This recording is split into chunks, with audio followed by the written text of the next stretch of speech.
আসসালামু আলাইকুম। আমি জাহেদ। মায়াবাই ভৌতিকতার আজকের পর্বে আমি আপনাদের সবাইকে জানাই স্বাগতম। আজকের পর্বটি আমরা আপনাদেরকে আগেই জানিয়েছিলাম যে আমরা এখন থেকে প্রতি বৃহস্পতিবার একক পর্বটি প্রচার করব এবং পরবর্তী দিন শুক্রবার আমরা অন্য একটি পর্ব প্রচার করব, যেই পর্বে শ্রোতাদের পাঠানো ঘটনাগুলো থাকবে। আজকে সেই পর্বটি শুরু হচ্ছে। আজকের পর্বে দুটি ঘটনা রয়েছে আপনাদের জন্য। প্রথম ঘটনাটি হচ্ছে মার্জিয়া মেহজাবিনা পাঠানো একটি ঘটনা এবং দ্বিতীয় ঘটনাটি সামির আনসারি ভাই আপনাদেরকে শোনাবেন। তো চলুন শুরু করা যাক। আসসালামু আলাইকুম, আমি মার্জিয়া মাহজাবিন। আজকে আমি আরও একটি ঘটনা নিয়ে হাজির হলাম। সঙ্গত কারণে ভাইয়ার নাম প্রকাশ করতে পারছি না, তবে শাহরিয়ার ভাই ছদ্মনাম হিসেবে ব্যবহার করছি বোঝার সুবিধার্থে। সে একজন আনসার সদস্য হিসেবে কর্মরত আছেন। কাজের সুবাদে বিভিন্ন সময়ে বিভিন্ন জেলায় তার ডিউটি পড়ে। এক জায়গায় বেশি দিন তার থাকা হয় না ট্রান্সফারের কারণে। আজ থেকে প্রায় 5 বছর আগে তার সাথে একটি ঘটনা ঘটে যায়, যা তার জীবনে রেখে যায় এক মর্মাহত স্মৃতি। শাহরিয়ার ভাইয়ের বয়স তখন 29 বছর। ঘটনাটি যখন ঘটে, তিনি যখন বাংলাদেশের একটি বিখ্যাত এলাকা রাজবাড়িতে ট্রান্সফার হয়েছিলেন, তখন রাজবাড়িটা বেশ বড় আর বিখ্যাত এবং পুরো একটা বিশাল এলাকা নিয়ে অবস্থিত, যা বর্তমানে সরকারি তত্ত্বাবধানে আছে। উনি তখন সেখানে শিফট হয়ে যান। রাজবাড়ির একটা সাইড যারা আনসার সদস্য ছিলেন তাদের থাকার জন্য আলাদাভাবে কিছু অংশ বরাদ্দ করা ছিল। এখন সেটা আনসার বাহিনী, মানে যারা সেই রাজবাড়ি পাহারার দায়িত্বে থাকবে, তাদের থাকার জন্য বরাদ্দ করা। উনি ওখানে পৌঁছাতে রাত হয়ে যায় এবং পরদিন সকালে তার ডিউটি থাকে। উনি সকালবেলা উঠে রাজবাড়ির বেশ কয়েকটা জায়গা ঘুরে ঘুরে দেখলেন। রাজবাড়ির প্রধান গেট দিয়ে ভেতরে প্রবেশ করলে সোজা রাস্তার দুপাশে বাগান। বাগান পার করে একটু সামনে গেলে হাতের ডান পাশে একটা বড় দিঘি পড়ে। শাহরিয়ার ভাই ঘুরতে ঘুরতে সেখানে অনেকটা সময় কাটিয়ে ফেলেন। তার কাছে বেশ পছন্দ হয় জায়গাটা। মোটামুটি প্রায় 3 মাসের মতো সেখানে তিনি ডিউটি করেন। একদিন রাতে শাহরিয়ার ভাইয়ের নাইট ডিউটি পড়ে। শাহরিয়ার ভাই বলেন, হয়তো মার্চের 11 কি 12 তারিখ হবে। সেদিন রাতে ওনার অন্য কলিগ ছুটিতে থাকায় এবং নিজের ডিউটি না থাকা সত্ত্বেও সেদিন তিনি ডিউটি দিচ্ছিলেন। সচরাচর ওনাকে সার্কেল করে টহল দিতে হতো, কখনো মন্দিরের সামনে, কখনো মেন গেটে। আর রাতে একা অথবা দুজন মিলে পুরো টহল দিতে হতো। সেই রাতে খাওয়া দাওয়া শেষে পোশাক পরে তিনি টহল দিতে বেরিয়ে পড়েন। দিনের বেলায় মূলত এই রাজবাড়িতে অনেক পর্যটক বেড়াতে আসেন। যেহেতু 2.5 মাস হয়ে গেছে তিনি ডিউটি করছেন, তাই প্রত্যেকটা অলিগলি তার চেনা। ওনার ডিউটি সেদিন মূলত মন্দিরের যে মেইন গেটটা ছিল সেখানে পড়ে। উনি তখন বাটন ফোনে কথা বলছিলেন। 2-3 মিনিট কথা বলার পর হঠাৎ করে তার কাছে মনে হচ্ছে পেছন থেকে ঘোড়ার শব্দ আসছে। মনে হচ্ছিল চারপাশ থেকে ঘোড়া টকবক টকবক শব্দ করে তার দিকে ধেয়ে আসছে।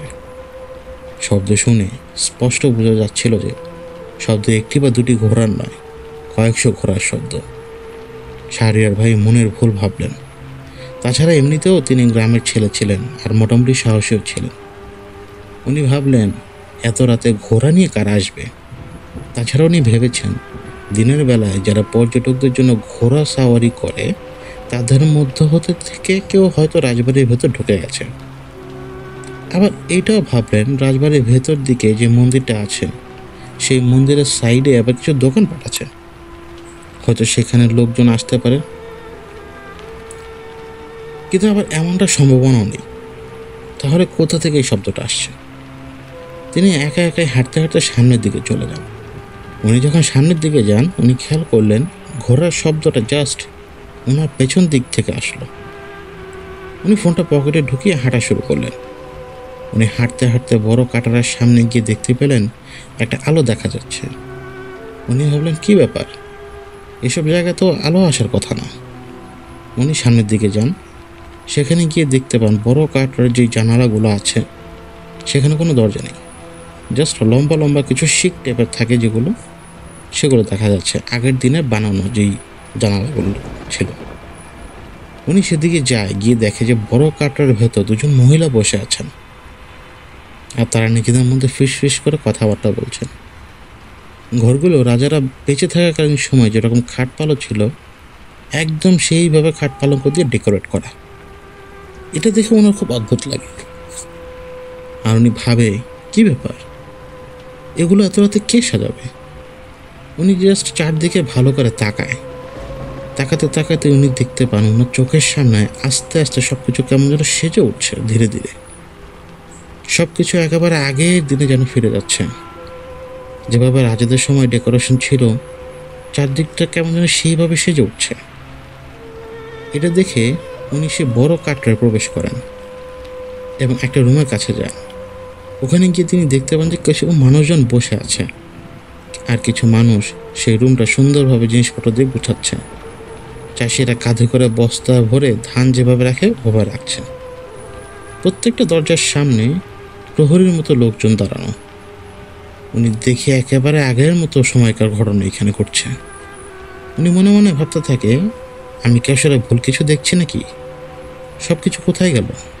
লাইট নেই, সব কিছু হচ্ছে হারিকেনের আলোয়, আর গ্লাসের ভেতরে মোমবাতি জ্বলছে। উনি আরেকটু সামনের দিকে যান। একটা সময় ওনার কানে চিৎকার শব্দ ভেসে আসতে থাকে, হয়তো কেউ কাকে খুব মারছে। চাবুকের বাড়ি দেওয়ার শব্দ হচ্ছে। উনি যেতে যেতে শেষ মাথায় যখন যান, তখন উনি দেখতে পান কতগুলো লোক একসাথে খুব নিম্ন শ্রেণীর লোকদের মতো গুটিসুটি মেরে বসে আছে। অনেক লোকজন একদম গিজ করছে রুমটার মধ্যে। 3-4 জনের হাতে চাবুক। রাজাদের সেনারা যেরকম পোশাক পরিধান করে থাকে, ঠিক ওই রকম পোশাক পরা 3-4 জন লোক তাদেরকে প্রচুর মারধর করছে। বাঁচার আকুতি তাদের মুখে। শাহরিয়ার ভাই ভাবলো, আচ্ছা আমি কোথায় এসে পড়লাম? আমি কি দৌড় দিব নাকি অন্য কাউকে ফোন দিব? তখন কিন্তু ওনার ভয় লাগা শুরু হয়ে গেছে। তার কাছে মনে হচ্ছিল যে সে যেন কোনো রাজদরবারে এসে পড়েছে। নিজেকে কোনো রকম শান্ত করলো তিনি। তারপর উনি প্রথমে ওনার পকেট থেকে ফোনটা বের করলো। ওনার যে রুমমেট কলিগ ছিল ওনাকে উনি ফোন দেন, কিন্তু ওনার ফোনে কোনো ধরনের নেটওয়ার্ক নেই। উনি সামনের দিকে এগিয়ে যেতে থাকেন, কিন্তু সামনের দিক থেকে ইতিমধ্যেই লোকজনের ফিস কথাবার্তা আসছে। উনি চিন্তা করেন সামনের দিকে আর অগ্রসর হবেন না। উনি মেলা যেদিকে দোকান আছে সেদিকে কিছু লোকজনকে গিয়ে ডেকে নিয়ে আসবেন।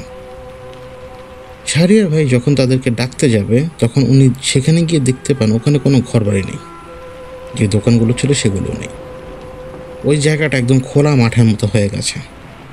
আর ফাঁসির মঞ্চের ওই সাইডে কিছু লোক নিচে বসা, আর সামনের দিকে যে রুমটা আছে সেখানে কিছু লোককে চাবুক মারা হচ্ছে। আর সেখান থেকে কয়েকটা লোককে ধরে নিয়ে আসা হচ্ছে হাত পায়ে বেরিয়ে পড়ানো অবস্থায়। জেলখানার ফাঁসির আসামিগুলোদের যেরকম হাতে পায়ে ডান্ডা বেরি পরানো থাকে, ঠিক ওইভাবেই লোকদেরকে ডান্ডা বেরি পরিয়ে শাহরিয়ার ভাইয়ের সামনের দিক দিয়ে নিয়ে যাচ্ছে রাজার পেয়াদারা। তাদের কোনো ভ্রুক্ষেপ নেই শাহরিয়ার ভাইয়ের প্রতি। এসব দেখে শাহরিয়ার ভাই ওইদিকে যাওয়ার সাহস পাচ্ছে না। ওনার হার্টবিট বাড়া শুরু করে দিল। উনি ওখানেই দাঁড়িয়ে যান। রাজার পেয়াদারা একটা লোককে টেনে হিঁচড়ে ওনার সামনে দিয়ে মারতে নিয়ে যায়। ঠিক যেই সাইডে মন্দির, ওই পাশ থেকে ঘোড়া গাড়ি আসার শব্দ হচ্ছে। উনি তাকে দেখতে পান ঘোড়া গাড়ির উপর একজন লোক বসা। দেখতে বেশ লম্বা, সোটাম দেহ তার, গায়ে রাজকীয় পোশাক। ওনার দুই পাশ থেকে আরও দুটো ঘোড়া বেরিয়ে আসলো। এসে ফাঁসির মঞ্চটা যেখানে, ওটার মাঝখান দিয়ে গিয়ে অপোজিট সাইডে একটা স্টেজের মতো করা চেয়ার আছে, সেখানে গিয়ে রাজার মতো লোকটা বসে পড়ল। একদম সব কিছু যেন আগের যুগে চলে গেছে। সেই লোকটা বসলো। সবাই লোকটাকে সালাম দিল, কুর্নিশ করলো।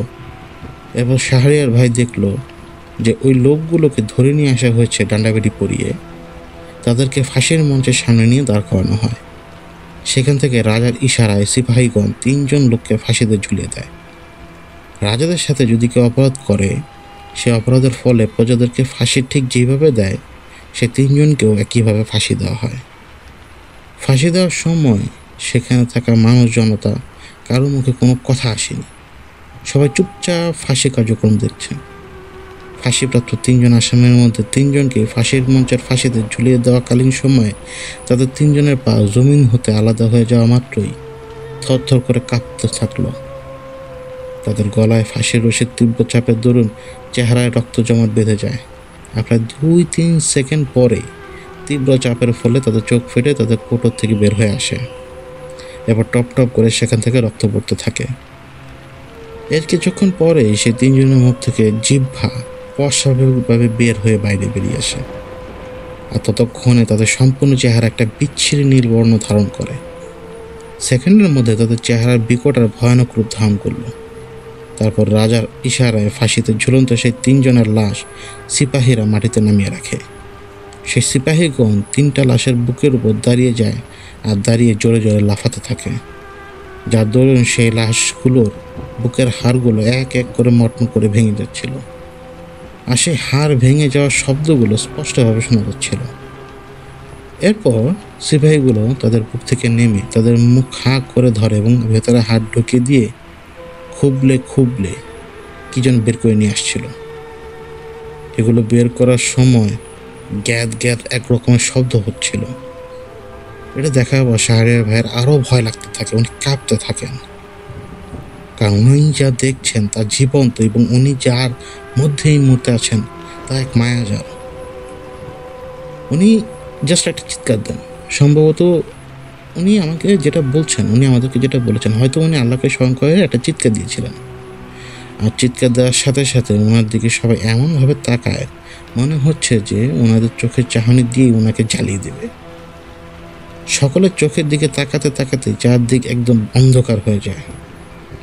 উনি ওনার মতো করে দৌড় দেয়, কোন দিকে দৌড় দেয় কিছুই জানে না। এরকম কয়েক মিনিট দৌড়ানোর পরে উনি গিয়ে কিছু একটার সাথে ধাক্কা খায়। ধাক্কা খাওয়ার পরে উনি আবিষ্কার করে উনি যেটার সাথে ধাক্কা খেয়েছে সেটা মূলত একটা গাছ। উনি বুঝতে পারেন যে উনি সেই পুকুর পাড়ে এসে ধাক্কা খেয়েছেন। ধাক্কা খাওয়ার পরে উনি মাটিতে চুপ করে বসে থাকেন। তখন ওনার চোখের সামনে আসলো সেই দুজন মহিলা যাদেরকে দাসীর মতো দেখা যাচ্ছে, এবং তাদের পেছন থেকে একজন আসলো। সে যথেষ্ট সুন্দর, তার গায়ে অনেক ভারী ভারী গহনা। তাকে দেখে মনে হচ্ছে সে রানী, আর সেই দু মহিলা ওনাকে নিয়ে এসছেন। উনি আরও দেখতে পান সেই রানী মহিলার পেছন থেকে আরও দুজন মহিলা, মানে মোট 4জন মহিলা মিলে একজনকে নিয়ে আসছে। ওনারা সেখানে আসলো, এসে পুকুর পাড়ে যে সিঁড়িগুলো থাকে ওই সিঁড়িগুলোতে বসলো। খানিকক্ষণ বসার পরে সেই নারী পুকুরে নামলো এবং নিজের মতো করে গোসল করতে লাগলো। শাহরিয়ার ভাই এটা দেখে খুব লজ্জা পাচ্ছিলেন। যে মহিলাটা গোসল করছে সে মহিলা গোসল করে ওই ভেজা কাপড়ে উঠে এসে শাহরিয়ার ভাইয়ের সামনে এসে দাঁড়িয়েছেন। দাঁড়িয়ে ওনার হাতটা ধরছেন। হাতটা ধরার তখন দেখে মনে হচ্ছে সেই মহিলা তার অনেক দিনে পরিচিত। বাকি 4জন মহিলা তারা পুকুরের সাইডে দাঁড়িয়ে মাথা নিচু করে আছে। আর যে মহিলাটা রানীর মতো দেখতে, সে শাহরিয়ার ভাইয়ের সাথে এমনভাবে কথাবার্তা বলছিল মনে হচ্ছিল তারা একে অপরকে অনেক দিনের ধরে চেনে জানে। সেই মুহূর্তে শাহরিয়ার ভাই কী করবে উনি বুঝতে পারছিলেন না। উনি ভালো করে সেই মহিলার দিকে তাকালেন। উনি তাকাতেই দেখলেন যে সেই মহিলা তার দিকে যে তাকিয়ে আছে তার মুখে একটা বিশ্রী হাসি। হাসির কারণে উনি দেখলো সেই মহিলার চোয়ারের অংশটা অদ্ভুতভাবে বড় হয়ে গেছে, যেমনটা আমরা টিভিতে দেখি ডাইনিদের হাসি যেরকম হয় অনেকটা এরকম।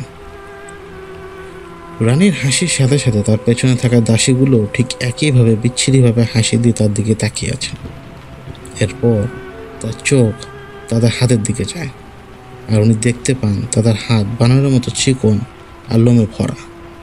পায়ের দিকে নজর পড়তেই উনি দেখতে পান যে পায়ের পাতাগুলো বেশ বড় আর বিভৎস। এরপর সেই মহিলাটি তার জিহ্বাটা আস্তে আস্তে করে বের করে শাহরিয়ার ভাইয়ের মুখের সামনে আনে। শাহরিয়ার ভাই দেখতে পান যে সেই মহিলার জিহ্বাটা স্বাভাবিকের চেয়ে বেশ বড় আর সাপের মতো লম্বা, মাঝখান দিয়ে কাটা, যার কারণে জিহ্বাটা মনে হচ্ছে তুটি। আর এই জিহ্বাটা দিয়ে সে শাহরিয়ার ভাইয়ের কানের দিকের কলার অংশটা খানিকটা উপরে চাটতে লাগলো। এমন ভয়ানক দৃশ্য, চাটার অনুভূতি, এইসব কিছু দেখে শাহরিয়ার ভাই অস্থির থাকতে পারেননি। তিনি সেখানে সেন্সলেস হয়ে পড়ে যান। সকালবেলা তাকে পুকুর পাড়ে পড়ে থাকা অবস্থা পাওয়া যায়। পড়ে গিয়ে মাথা খানিকটা কেটে গিয়েছিল ওনার। তারপর সেখান থেকে ওনাকে তুলে ওনার রুমে নিয়ে আসে সবাই। পরে হুঁশে আসার পর উনি সবাইকে রাতের সব কথা খুলে বলেন। ওনার কথা শুনে লোকজন বলতে থাকে, আর কী সব বলছেন এইসব কি হয় নাকি? সবাই ওনার সাথে একটু ঠাট্টাই আর কি করে। পরে সকালে ওনাকে বলে, তুমি সেই পুকুর পাড়ে এত বেশি যেও না, তাছাড়া প্যারানর্মাল কিছু আছে কি না এইসব বিষয়ে আমাদের তেমন জানা নেই, তবে এটা অনেক পুরোনো আমলের রাজবাড়ি, এখানে অনেক কিছুই থাকতে পারে, এটা স্বাভাবিক। এইসব কিছু শুনে ওনার আরেকটা কলিগ ওনাকে বললেন, তুমি রাতে একা ডিউটি করো, একা যাও, সেই জন্য হয়তো এরকম হতে পারে। পরদিন রাতেও কিন্তু ওনার ডিউটি থাকে, কিন্তু অন্যদের যেমন ভয় পেলে জ্বর আসে, শাহরিয়ার ভাইয়ের ক্ষেত্রে কিন্তু সেরকম কিছু হয়নি। শুধুমাত্র তিনি কিন্তু সেন্সলেস হয়ে গিয়েছিলেন, মাথায় পড়ে গিয়ে কেটে গিয়েছিল, জাস্ট ওইটার ব্যথাটা ছিল। যেহেতু সেদিন রাতেও ওনার ডিউটি ছিল, তাই ব্যথা থাকলেও ডিউটি তো করাই লাগবে। ওনার যে হেড, উনি বললেন, শাহরিয়ার তুমি আজকে একা ডিউটি করো না, আর একা একা ওই সাইডেও যেও না, যেহেতু কালকে ভয় পেয়েছ। তাই উনি তার আরেকটা কলিগের সাথে টহল দিচ্ছিলেন মন্দিরের সাইডে। মন্দিরের গেটে ওনার ডিউটি পড়ে। মন্দির রাতের বেলা যখন ডিউটি দিচ্ছে, তখন তার কলিগ তাকে বলে, এই মন্দিরটার ভেতরে আগে অনেক হিন্দু ধর্মের লোক আসতো পুজো দেওয়ার জন্য। মন্দিরটা তখন খোলা ছিল সর্বসাধারণের জন্য, আর মন্দিরটা লক করার মতো তেমন কোনো কিছু ছিল না, কারণ এটা যেহেতু অনেক পুরনো ভাঙাচোরা মন্দির। শুধুমাত্র একটা ঘর লক করা ছিল, যেটা হচ্ছে বড় মাঠের অপর পাশে। আর ছোটো কাঠটা যেটা ছিল, সেটা ছিল ছোট্ট রানীর, সেটার ভেতরে কিছু জিনিসপত্র পরে পাওয়া গিয়েছিল। ওই দিন উনি আর একা ডিউটি করেননি, কিন্তু দুজন মিলে মন্দিরের গেটে পাহারা দিচ্ছিলেন। পাহারা দেওয়ার সময় উনি গত রাতের মতো ঘোড়ার শব্দ আবারও শুনতে পান। উনি যখন শব্দ শুনতে পান, তখন উনি আর তার কলিগ যে ছিল আনিস ভাই, তাকে বলল, দেখো তো তুমি কোনো ঘোড়ার খুঁড়ের শব্দ শুনতে পাচ্ছ কিনা আনিস ভাই, আর এত রাতে ঘরের দিকে নিয়ে আসছে কে? তখন সেও বলছে যে ভাই আমি ঘোড়ার খুঁড়ের শব্দ শুনতে পাচ্ছি। মানে আনিস ভাই কিন্তু রিপ্লাই দিলেন যে উনি কিন্তু ঘোড়ার খুঁড়ের শব্দ শুনতে পাচ্ছেন। মন্দিরের সাইডে ওনারা মাত্র দুজন পাহারা দিচ্ছিলেন। এর মধ্যে তারা কখনোই মন্দিরের মধ্যে ঢোকেননি। বাইরে একটা চেয়ার ছিল, সেখানে বসে তারা পাহারা দিত। হঠাৎ করে এই ঘন্টা বাজার টুংটাং শব্দ শুনে ওনারা বেশ ভয় পেয়ে গেলেন। ওনারা ভাবেন এত রাতে এইদিকে মন্দিরের ঘন্টা কে বাজাবে। ঠিক সেই মুহূর্তে মন্দিরে যে বড় ঘন্টাটা ছিল, সেই ঘন্টাটা ট্যাং ট্যাং করে বাজা শুরু করলো। একটা, দুটো, তিনটা, এরকম করে 7টা ঘন্টা বাজার শব্দ হলো। তারা চিন্তা করলো যে ভেতরে হয়তো পুরোহিত আছে। তাছাড়া দিনের বেলা একজন পুরোহিত থাকে, সে হয়তো মন্দিরের ভেতরে আছে এখন। বারবার শব্দ হওয়ার ফলে ওনারা সেখানে যায় দেখার জন্য আসলে ভেতরে কি হচ্ছে। তারা দুজন মন্দিরের ভেতরে যান। যাওয়ার পরে দেখেন মন্দিরের ভেতর পুরো জায়গাটাই ফাঁকা, আর ঘন্টাটা অনেক উঁচুতে ছিল, যেটা বাজানোর জন্য একটা রশি ছিল, যা ধরে টান দিলেই ঘন্টাটাতে শব্দ হতো। ওনারা দুজন সেখানে যান। যাওয়ার পর তারা দেখতে পায় যে মন্দিরের ঘন্টাটা একজন লোক নিজের হাত দিয়ে রশি না টেনে বাজাচ্ছে। আর ওই লোকটা দেখতে কোনো সাধারণ মানুষের মতো মনে হচ্ছিল না। সে দেখতে একদম মানব আকৃতির মতো, কিন্তু বেশ লম্বা টাইপের মানুষ। প্রাচীন যুগে যেমন লম্বা মানুষ ছিল ঠিক তেমন। তারা দুজন এত লম্বা মানুষ দেখে ভয় পেয়ে যায়। তারপর শাহরিয়ার ভাই বেশ সাহস সঞ্চার করে সেই লম্বা মানব আকৃতির লোকটাকে জিজ্ঞেস করে, আপনি কে? এত রাতে এখানে কি করছেন? মন্দিরের ভেতর আপনার কাজ কি? জবাবে সেই লোক আর কিছু বলে না। তারপর ঘন্টার উপর হাত রেখে সে দাঁড়িয়েছিল আরও কিছুক্ষণ। এভাবে দাঁড়িয়ে থাকতে দেখে 1 মিনিট কি 2 মিনিট পর শাহরিয়ার ভাই খুব রেগে যান। ওনার রাগ হয় এইভাবে, আগের দিন এরকম ঘটনা ঘটেছে আর আজকে আবার এরকম কেন? নিশ্চয়ই কেউ হয়তো তাদের সাথে বদমাইশি করছে। তো তার মাথায় এটা তখন ছিল না যে একটা মানুষ এত লম্বা হতে পারে কি করে, আর এত রাতে এখানে আসবে কি করে। তারা প্রথমে ভেবেছিল চোর, মন্দিরের ভেতরে কাঁসার জিনিসপত্র আছে, সেগুলো হয়তো চুরি করতে এসছে। তাছাড়া পুরোহিত ভেতরে একা থাকে, তাই তারা ভাবে চোর যদি কোনোভাবে পুরোহিতের ক্ষতি করে।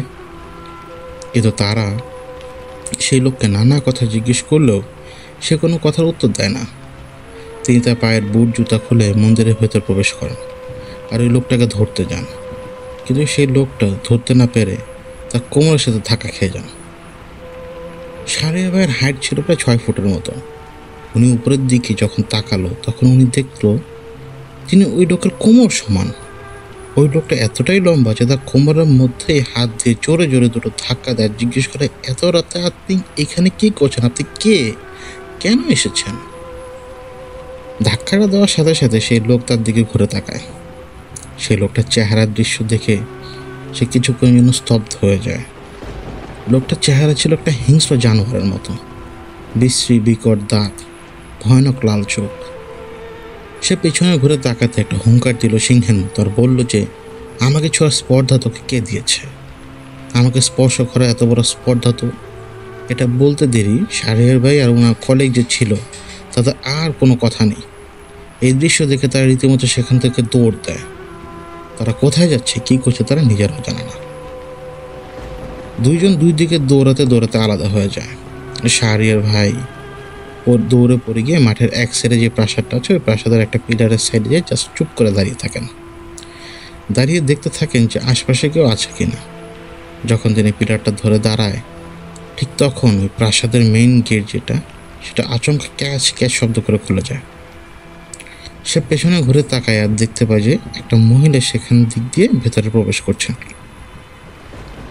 আর তাকে ইশারা দিয়ে বলছে যে তার সাথে তার পিছু পিছু আসতে। উনি মহিলাটাকে দেখে চিনতে পেরে যায়। উনি হচ্ছেন গত রাতে 4 জন মহিলাদের মধ্যে একজন। শাহরিয়ার তাকে দেখে বলেন যে, আপনি এখানে, আর আমাকে কার কাছে নিয়ে যাবেন? এরপর মহিলা বলল যে, ভেতরে আসুন, বেগম সাহেব আপনার জন্য অপেক্ষা করছেন। শাহরিয়ার ভাই ভেতরে যান। তার ভেতরে ঢোকার পর সে প্রাসাদ আলোয় আলোকিত হয়ে যায়। উনি একটা করে কদম ফেলে আর তার সাথে সাথে একটা একটা করে বাতি জ্বলে ওঠে। উনি ভেতরে ঢুকতেই কিছুটা দূর থেকে দেখতে পেলেন একটা সিঁড়ি, আর সেই সিঁড়ির দুই পাশে দাঁড়িয়ে আছে অল্প বয়সী নারী। দূর থেকে অনুমান করা যাচ্ছিল তারা সকলেই দাসী। দোতলায় যাওয়ার পর উনি দেখতে পান যে রাজকীয় খাট এবং রাজকীয়ভাবে টেবিল সাজানো। পাশে ছিল সোফার মতো দেখতে বসার জায়গা, কিন্তু সেটা সোফা না। তবে তার মধ্যে শাহরিয়ার ভাই যেটা লক্ষ্য করলেন সেটা হচ্ছে সবগুলো আসবাবপত্রে কেমন যেন একটা মাকড়সার বাসা বানানো, ধুলামোলা জমা। উনি ভেতরে যেতেই দেখতে পান যে সেখানে যে পালঙ্ক রাখা ছিল সেই পালঙ্কের উপর সে মহিলা বসে আছেন।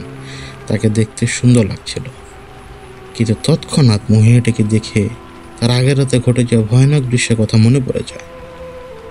এরপর শাহরিয়ার ওনাকে সালাম দেয়, আর সালাম দেওয়াতে মনে হলো যে মহিলাটা খুব বিরক্ত হয়েছে। উনি ভ্রু কুঁচকে মুখ গোমরা করে ফেললেন।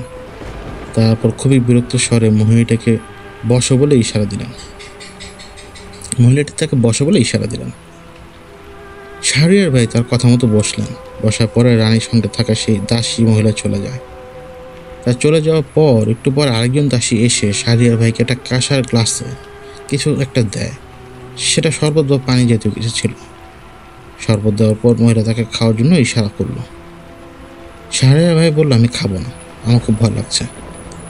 এরপর রানীর মতো সেই মহিলাটি বলল, যেটা খাও তোমার আর ভয় লাগবে না। তখন শাহরিয়ার ভাইয়ের এটা খাওয়া ছাড়া কোনো অপশন ছিল না। তার উপর এই মুসিবত থেকে বের হতে পারছিলেন না। আরেকটা বিষয় হচ্ছে, ওই প্রাসাদে যখন সে ঢোকে তখন তার আশপাশে অনেক সিপাহী দাঁড় করানো ছিল, সৈন্য দাঁড়ানো ছিল, রাজাদের মতো যেরকম সিকিউরিটি দেয় ঠিক সেভাবে। তখন সে চিন্তা করছিল, আমি তো এইখান থেকে বের হতে পারবো না, কোনোভাবেই সম্ভব না। আর যেহেতু সে ভয় পেয়েছিল, তার দরুন তার গলা আসলে শুকিয়ে আসছিল, তাই সে সেই পানীয় জিনিসটা খেয়ে ফেলে। পানিটা খাওয়ার পর তার মাথাটা একরকমের ঝিম মেরে ওঠে। এরপর তার চারপাশ টলমল করতে থাকে। সব কিছু কেমন যেন আবছা আবছা হয়ে আসছিল তার কাছে। আর আবছা দৃষ্টিতে সে দেখলো খাটে বসা সেই মহিলাটি খাট থেকে নেমে ধীরে ধীরে তার সামনে এগিয়ে আসছে। এবার একেবারেই তার চেহারার সামনে সে হাঁ করে তার জিহ্বা বের করে আসছে, আগের মতো করে তার চেহারাটা চাটতে থাকে। কোনো হিংস্র পশু যখন শিকার শেষে তা খাওয়ার পূর্বে কিছুক্ষণ ভালোভাবে চেটে নেয়, ঠিক সেইভাবে সেই মহিলাটা তার জিহ্বা বের করে তার সমস্ত চেহারা, নাক, মুখ, কান, গাল চাটতে থাকে। মহিলা হাঁ করার দরুন তার মুখ থেকে তীব্র আষ্টে পচা মাছের গন্ধ বেরোচ্ছিল। এরপর সেই মহিলাটি তার দুটি হাত উঁচু করে তার ঘাড়ে প্রথমে হাত দেয় এবং মাথা ধরে। তখন সে অনুভব করে হাতটি সম্পূর্ণ লোমশ, আঙ্গুলগুলো যেন ধারালো নখযুক্ত। শাহরিয়ার ভাই চারপাশ অন্ধকার হয়ে আসলো এবং ওনার কিছু মনে নেই। পরদিন ওনার কলিগরা তাকে সেই জমিদার বাড়ির উঠানের সামনে পায়, ঘাসের উপর ঘুমাচ্ছিল। কোনো ধরনের কোনো আঘাতের চিহ্ন নাই তার শরীরে। নর্মালি মানুষ যেভাবে ঘুমায় সেও সেভাবে ঘুমাচ্ছিল। সে যখন তার সেই রাতের ভয়ানক অভিজ্ঞতার কথা বর্ণনা করে মানুষের কাছে, তখন বিষয়টা অনেকভাবে নেয়। এরপর তার এই রাতের বিষয়টা নিয়ে মানুষের মধ্যে একটা কানাঘুষা চলতে থাকে। যে শাহরিয়ারকে হয়তো ভূতে ধরেছে। পরে তাকে রুমে নিয়ে যাওয়া হয়। আর ওনার কথা শুনে আনিস ভাই বলল, আমি তো রাতে এরকম কোনো শব্দ শুনিনি। এমনকি আনিস ভাই স্বীকার করলো। পরে শাহরিয়ার ভাই বললো, আমরা তো সেই লোকটাকে দেখে ভয়ে দুজন দুদিকে দৌড় দিয়েছিলাম, তাই না? আমার সাথে আপনিও তো ভয় দৌড় দেন। আমরা যে ঘোরাঘুরে শব্দ শুনতে পেলাম, তারপর মন্দিরে ওই লোকটাকে দেখলাম। তখন আনিস ভাই বললো, কই না তো, এমন তো কিছু হয়নি, সবই তো ঠিক ছিল। তুমি বললে যে তোমার বাথরুমে চাপ আসছে, এরপর সারা রাত তোমার কোনো খবর নেই। তারপর আমি আরেকজনকে কল দিয়ে তোমাকে খুঁজতে খুঁজতে রাতে কিন্তু আর কোনো খোঁজ পেলাম না তোমার। ভোরের আগে যখন আমরা ওখানে ডিউটি শেষ করে ঘুমাতে যাব, তখন দেখি যে তুমি মাঠের মধ্যে শুয়ে আছো। এই কথা শাহরিয়ার ভাই বিশ্বাস করতে পারছিলেন না। ওনার সেদিনে শারীরিক কোনো সমস্যা হয়নি, তবে উনি সেদিনের পর থেকে মেন্টাল পেশেন্টের মতো আচরণ করতে শুরু করেন। তার মেন্টাল পেশেন্টের আচরণগুলো এরকম ছিল যে উনি কোনো একজনের নাম ধরে বলতো যে তার সাথে কেউ দেখা করতে আসে, তার সাথে কেউ কথা বলে। রাতের বেলা উনি বের হতো, একা একা কথা বলতো ঘুমের মধ্যে, সাথে সে অনেক ভয়ানক স্বপ্ন দেখত। যেমন একদিন সে স্বাভাবিকভাবে রাতের বেলা ঘুমাচ্ছিল, তখন সে স্বপ্নে দেখতে পায় যে ঘুটঘুটে অন্ধকারে সে তার বিছানাতে ঘুমিয়ে আছে, কিন্তু তার রুমের জানালা থেকে ঠুকঠুক একটা শব্দ আসে। আর সেই স্বপ্নের মধ্যেই তার ঘুম ভেঙে যায়। আর সে মাঝরাতে বিছানায় শোয়া থেকে উঠে বসার পর সে খেয়াল করে যে তার রুমের জানালা আপনা আপনি খুলে যাচ্ছে। আর সে জানালা সহ তার দেওয়াল অনায়াসে ভেদ করে তার দেখা সেই রানী টাইপের মহিলাটি তার ঘরে ঢুকে গেছে। রুমে প্রবেশকালীন সময় তার চেহারা আস্তে আস্তে বিদঘুটে আকার প্রকাশ পাচ্ছিল। ঠিক সেই সাপের মতো লম্বা জিহ্বা, মাছ দিয়ে কেটে দুভাগ হয়ে যাওয়া জিভ, সে বানানোর মতো লোমশ ধারালো নখযুক্ত চিকন হাত। ঠিক আগের মতো স্বপ্নে তার চেহারা চেটে দিচ্ছিল। আর সে যখন নিজেকে বাঁচাতে যাবে, ঠিক তখন সে খেয়াল করে তার দু হাত এবং দু পা সেই রানীর সাথে থাকা 4 জন দাসী ধরে আছে। আর স্বপ্নে তার বাঁচার আকুতি মিনতি দেখে সেই রানী সহ বাকি 4 জন অট্ট হাসিতে ফেটে পড়ে। এরপর স্বপ্নে যেই না মহিলাটি তার গলায় কামড় বসাতে যাবে, ঠিক সেই মতো তার ঘুম ভেঙে যায়। ঠিক এইভাবে সে একদিন ঘুমের মধ্যে স্বপ্নে দেখে যে সন্ধ্যার দিকে হাঁটতে হাঁটতে সে ফাঁসির মঞ্চের কাছে চলে গেছে এবং সেখানে 3 জন লোককে রাজার আদেশে তার সিপাহীরা ফাঁসি দিচ্ছে। আর ফাঁসি দেওয়াকালীন তাদের সাথে তার চোখাচোখি হয়ে যায়, যার দরুন তারা তার উপর তীব্রভাবে ক্ষিপ্ত হয় আর দৌড়ে এসে তারা তাকে ধরে ফেলে এবং সেই 3 জনের সাথে তাকেও ফাঁসিতে ঝুলিয়ে দেয়। সে চিৎকার করে কাঁদতে গেলে তার ঘুম ভেঙে যায়। এভাবে তার দিনকাল চলতে থাকে। কিন্তু এরকম হলে একটা মানুষ কীভাবে ডিউটি করবে, কীভাবে চাকরি করবে? তাই ওনাদের যে কমান্ডার ছিল তিনি তাকে ছুটি দিয়ে দেন। তিনি বলেন যে তুমি ঘুরে আসো বাড়ি থেকে, মাথাটা একটু ঠান্ডা হোক তোমার। শাহরিয়ার ভাই বাড়িতে চলে আসেন। ওনার বাড়িতে আসার পর কোনো সমস্যা হয় না। তাছাড়া উনি যে একটু ভয় পেয়েছে, ওনার একটু প্রবলেম হচ্ছে, এইসব কিছু ওনার বাড়িতে আগেই জানানো হয়েছিল। যেহেতু ওনারা গ্রামের মানুষ ছিলেন, এইসব বিষয়ে ভালো জ্ঞান ছিল, তাই শাহরিয়ারের বাবা ওনাদের গ্রামের ইমাম সাহেবের কাছে থেকে একটু পানি পরে এনে দেন। প্রথম দিন উনি নর্মাল, সবার সাথে একদম নর্মাল, মোটামুটি কয়েকদিন ভালোই ছিল। বাড়িতে আসার পরে একদিন রাতে তিনি আবারও স্বপ্ন দেখছেন তার বাড়িতে কেউ আসছে খুব দূর থেকে ঘোড়ার পিঠে চড়ে। যে ঘোড়ার পিঠে চড়ে আসছে সে একজন মেয়ে। উনি এটা ভালোভাবে বুঝতে পারেন, কারণ তার গায়ে ঝলমলে পোশাক আর রাজকীয় গহনা পরা ছিল। একদম রাজকীয়ভাবে আসছে একটা ঘোড়ায় করে। মাটিতে ঘোড়ার খুরের শব্দ যেমন টকবক টকবক ধরনের হয়, ঠিক সেরকম শব্দ করতে করতে ঘোড়াটা আসছে। শব্দটা এত তীব্র যে ওনার কান ফেটে যাওয়ার মতো অবস্থা। আস্তে আস্তে ঘোড়াটা তার বাড়ি উঠানে এসে থামে। এরপরে কেউ একজন ওনার দরজায় কড়া নাড়ে। শাহরিয়ার ভাই লাফিয়ে ওঠেন কড়া নাড়ার শব্দে। কিন্তু ওঠার পর তিনি দেখলেন অদ্ভুত এক দৃশ্য। তিনি যে বিছানার উপর রাতে ঘুমিয়েছিলেন সেটি এখন আর বিছানা নেই। নিচে এক ফ্লোরে তিনি বসে আছেন, তার হাতে পায়ে বেরিয়ে পড়ানো। আর তার সামনে দাঁড়িয়ে আছে বিশাল দেহে সেই লোকটা যাকে তিনি মন্দিরের ভেতরে দেখেছিলেন। লোকটা তাকে কুকুরের মতো করে তার সামনে টেনে নিলেন। মুখের উপরে এক গাদা থুতু মেলে না, বললেন, তোর এই নোংরা হাত দিয়ে আমাকে তুই স্পর্শ করেছিস, আমার কাজে ব্যাঘাত ঘটিয়েছিস, তোকে তো আমি তিল করে মারব। এ কথা বলে তাকে ছুঁড়ে মারল দেয়ালের সাথে। শাহরিয়ার ভাই বেশ ভয় পেয়ে গেলেন। ভয় তার কলিজায় শুকিয়ে গেল। তিনি আসলে বুঝতে পারছেন না তার সাথে হচ্ছে কি। একটু পরে তার মনে হলো সে উঁচু কোনো জায়গা থেকে নিচে পড়ল। তিনি তাকিয়ে দেখলেন তিনি তার ঘরের মেঝেতে পড়া। উনি ওনার ওয়াইফকে ডাকতে থাকেন। ওনার অবস্থা দেখে ওনার ওয়াইফ ততক্ষণে ঘুম থেকে জেগে উঠেছেন। পরে উনি তার স্ত্রীকে বিস্তারিতভাবে বললেন পাগলাটে আচরণে যেইভাবে পেরেছেন, আবল তাবল যেভাবে পেরেছেন তিনি তার স্ত্রীকে কোনোভাবে বললেন। যেহেতু তার ভেতর থেকে আগে থেকে আলাদা একটা ভয় এবং আতঙ্ক ছিল, তবে অদ্ভুত একটা বিষয় হলো যে তার হাতে পায়ে যে বেরি পরানো হয়েছিল সেটা একটা দাগ তার হাতে পায়ে বসে গেছে। তাছাড়া তাকে যে ছুঁড়ে মেরেছিল দেয়ালের সাথে, সেখান থেকে দেওয়ালের চুনার দাগটা পর্যন্ত তার পিঠে লেগেছিল। সেই চুনের দাগ তার গায়ের গেঞ্জিতে লেগেছিল। উনি তখন ওনার মা বাবাকে ডাকতে যান। ওনারা পাশের ঘর থেকে আসলে উনি বিষয়টা ওনার মা বাবার সাথে শেয়ার করেন। ওনার মা বাবা পরদিন তাকে এক কবিরাজের কাছে নিয়ে যান।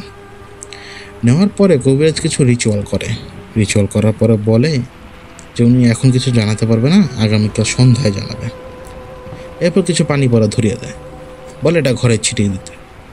পরে তারা বাসায় আসার পরে সেদিন রাতে আর কোনো সমস্যা হয়নি।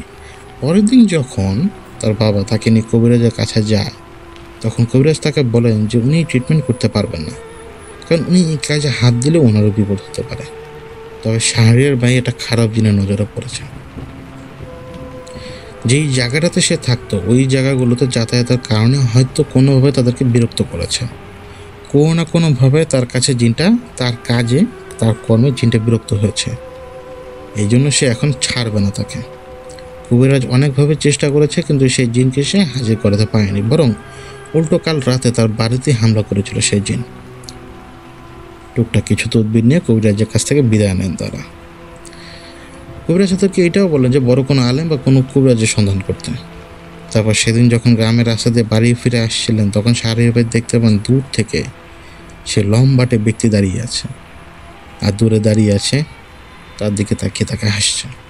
তার হাসিটা বোঝা যাচ্ছিল। সে তার আব্বাকে বলে যে আব্বা দেখেন ওইখানে ওই রকম লোক কেউ দাঁড়িয়ে আছে।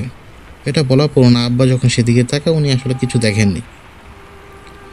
সেদিন রাতের বেলা শাহরিয়ার ঘুমন্ত ছিলেন।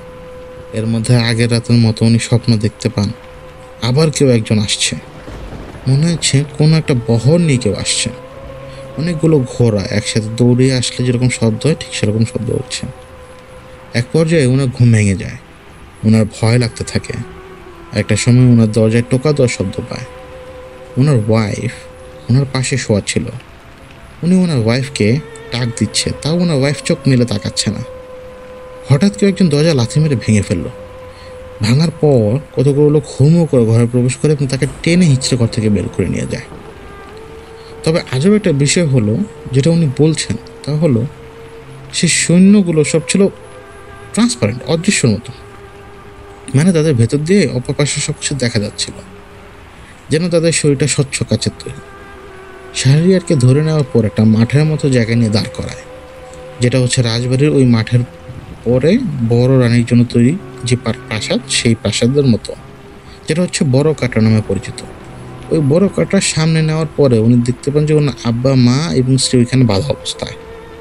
ওনাকে টেনে তাদের সামনে দাঁড় করানো হয় এবং ওনার বাবাকে প্রথমে সেখান থেকে সামনে এনে উঁচু একটা ডিবির সামনে দাঁড় করানো হয় এবং একটা পাথরের উপর ওনার বাবার মাথাটা রেখে কয়েকজন সৈন্য। এরপরে কালো একটা লোক আসে সেখানে, এক হাতে বিড়াল এবং এক হাতে চকচকে দাঁত। চোখের পলকে এক কোপে তার বাবার ঘাড় থেকে মাথাটা আলাদা করে ফেলে লোকটা। শাহরিয়ার এই দৃশ্যটা নিতে পারেননি। তিনি চিৎকার করতে থাকেন এবং বলতে থাকেন, আমাকে ক্ষমা করে দিন, আমাকে ক্ষমা করে দিন, আমাকে ক্ষমা করে দিন। আমার কোনো ভুল থাকলে আমাকে শাস্তি দিন, আমার মা বাবাকে ছেড়ে দেন। তখন সেই লোকটার সাথে থাকা সৈন্যগুলো হাসতে থাকে।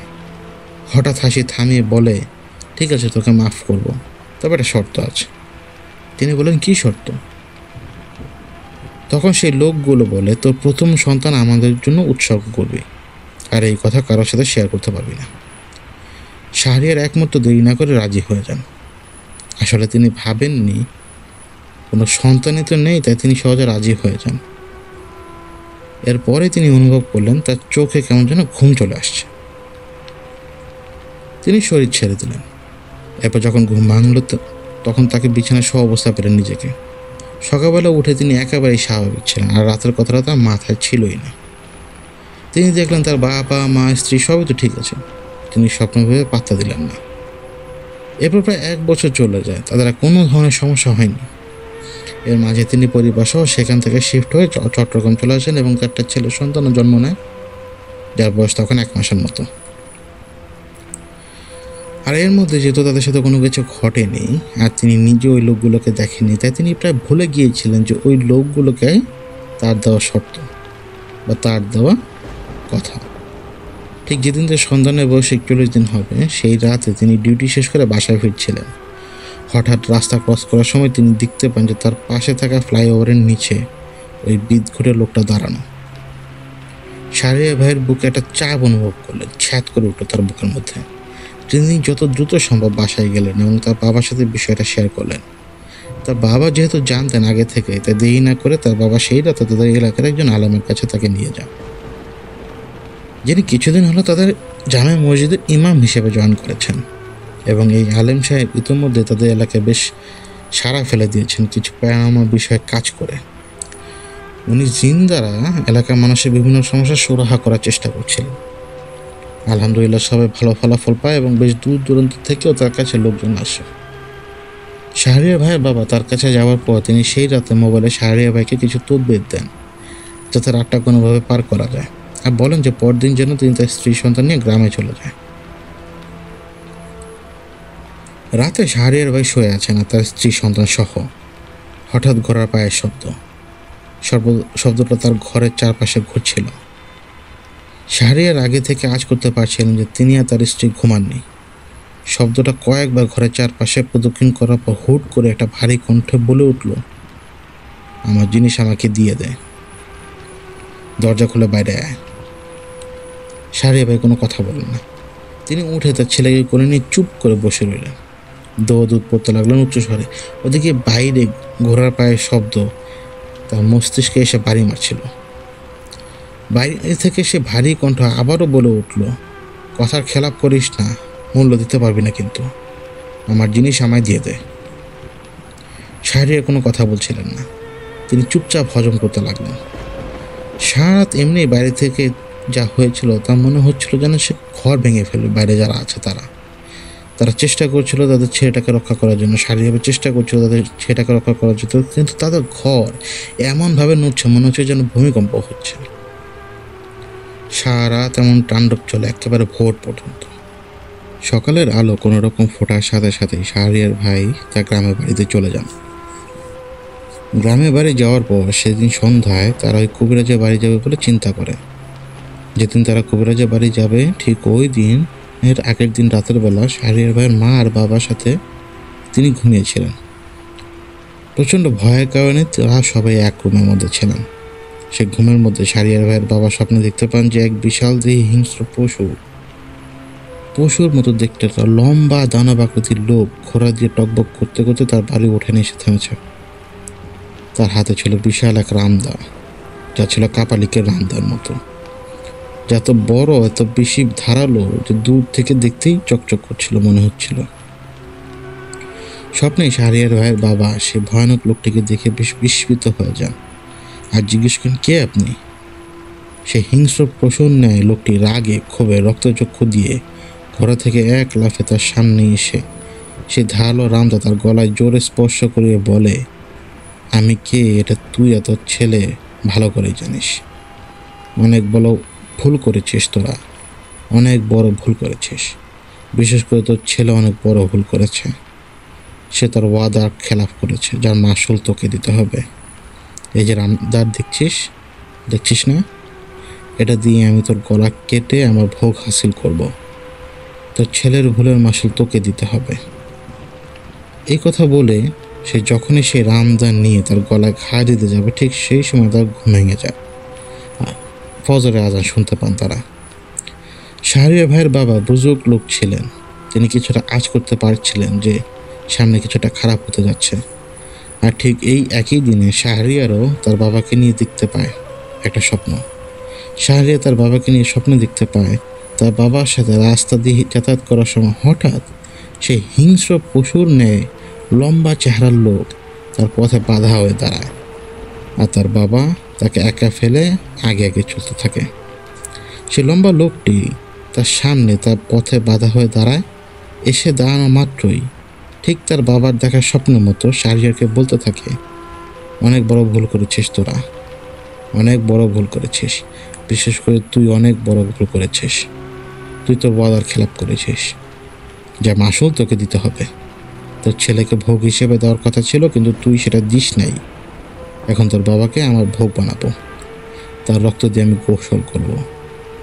এই বলে সেই দানব আকৃতির লোকটা এক লাফে তার বাবার উপর ঝাঁপিয়ে পড়ে, আর তার হাতে থাকা চকচকে রামদা দিতে বাবা গলা কাটতে থাকে। গলা কাটে থেকে রক্তের স্রোত দেখে শাহরিয়ার ভাই ভয়ে আতঙ্কে লাফ দিয়ে ঘুম থেকে ওঠে, আর বাবা বলে কান্না করতে শুরু করে দেয়।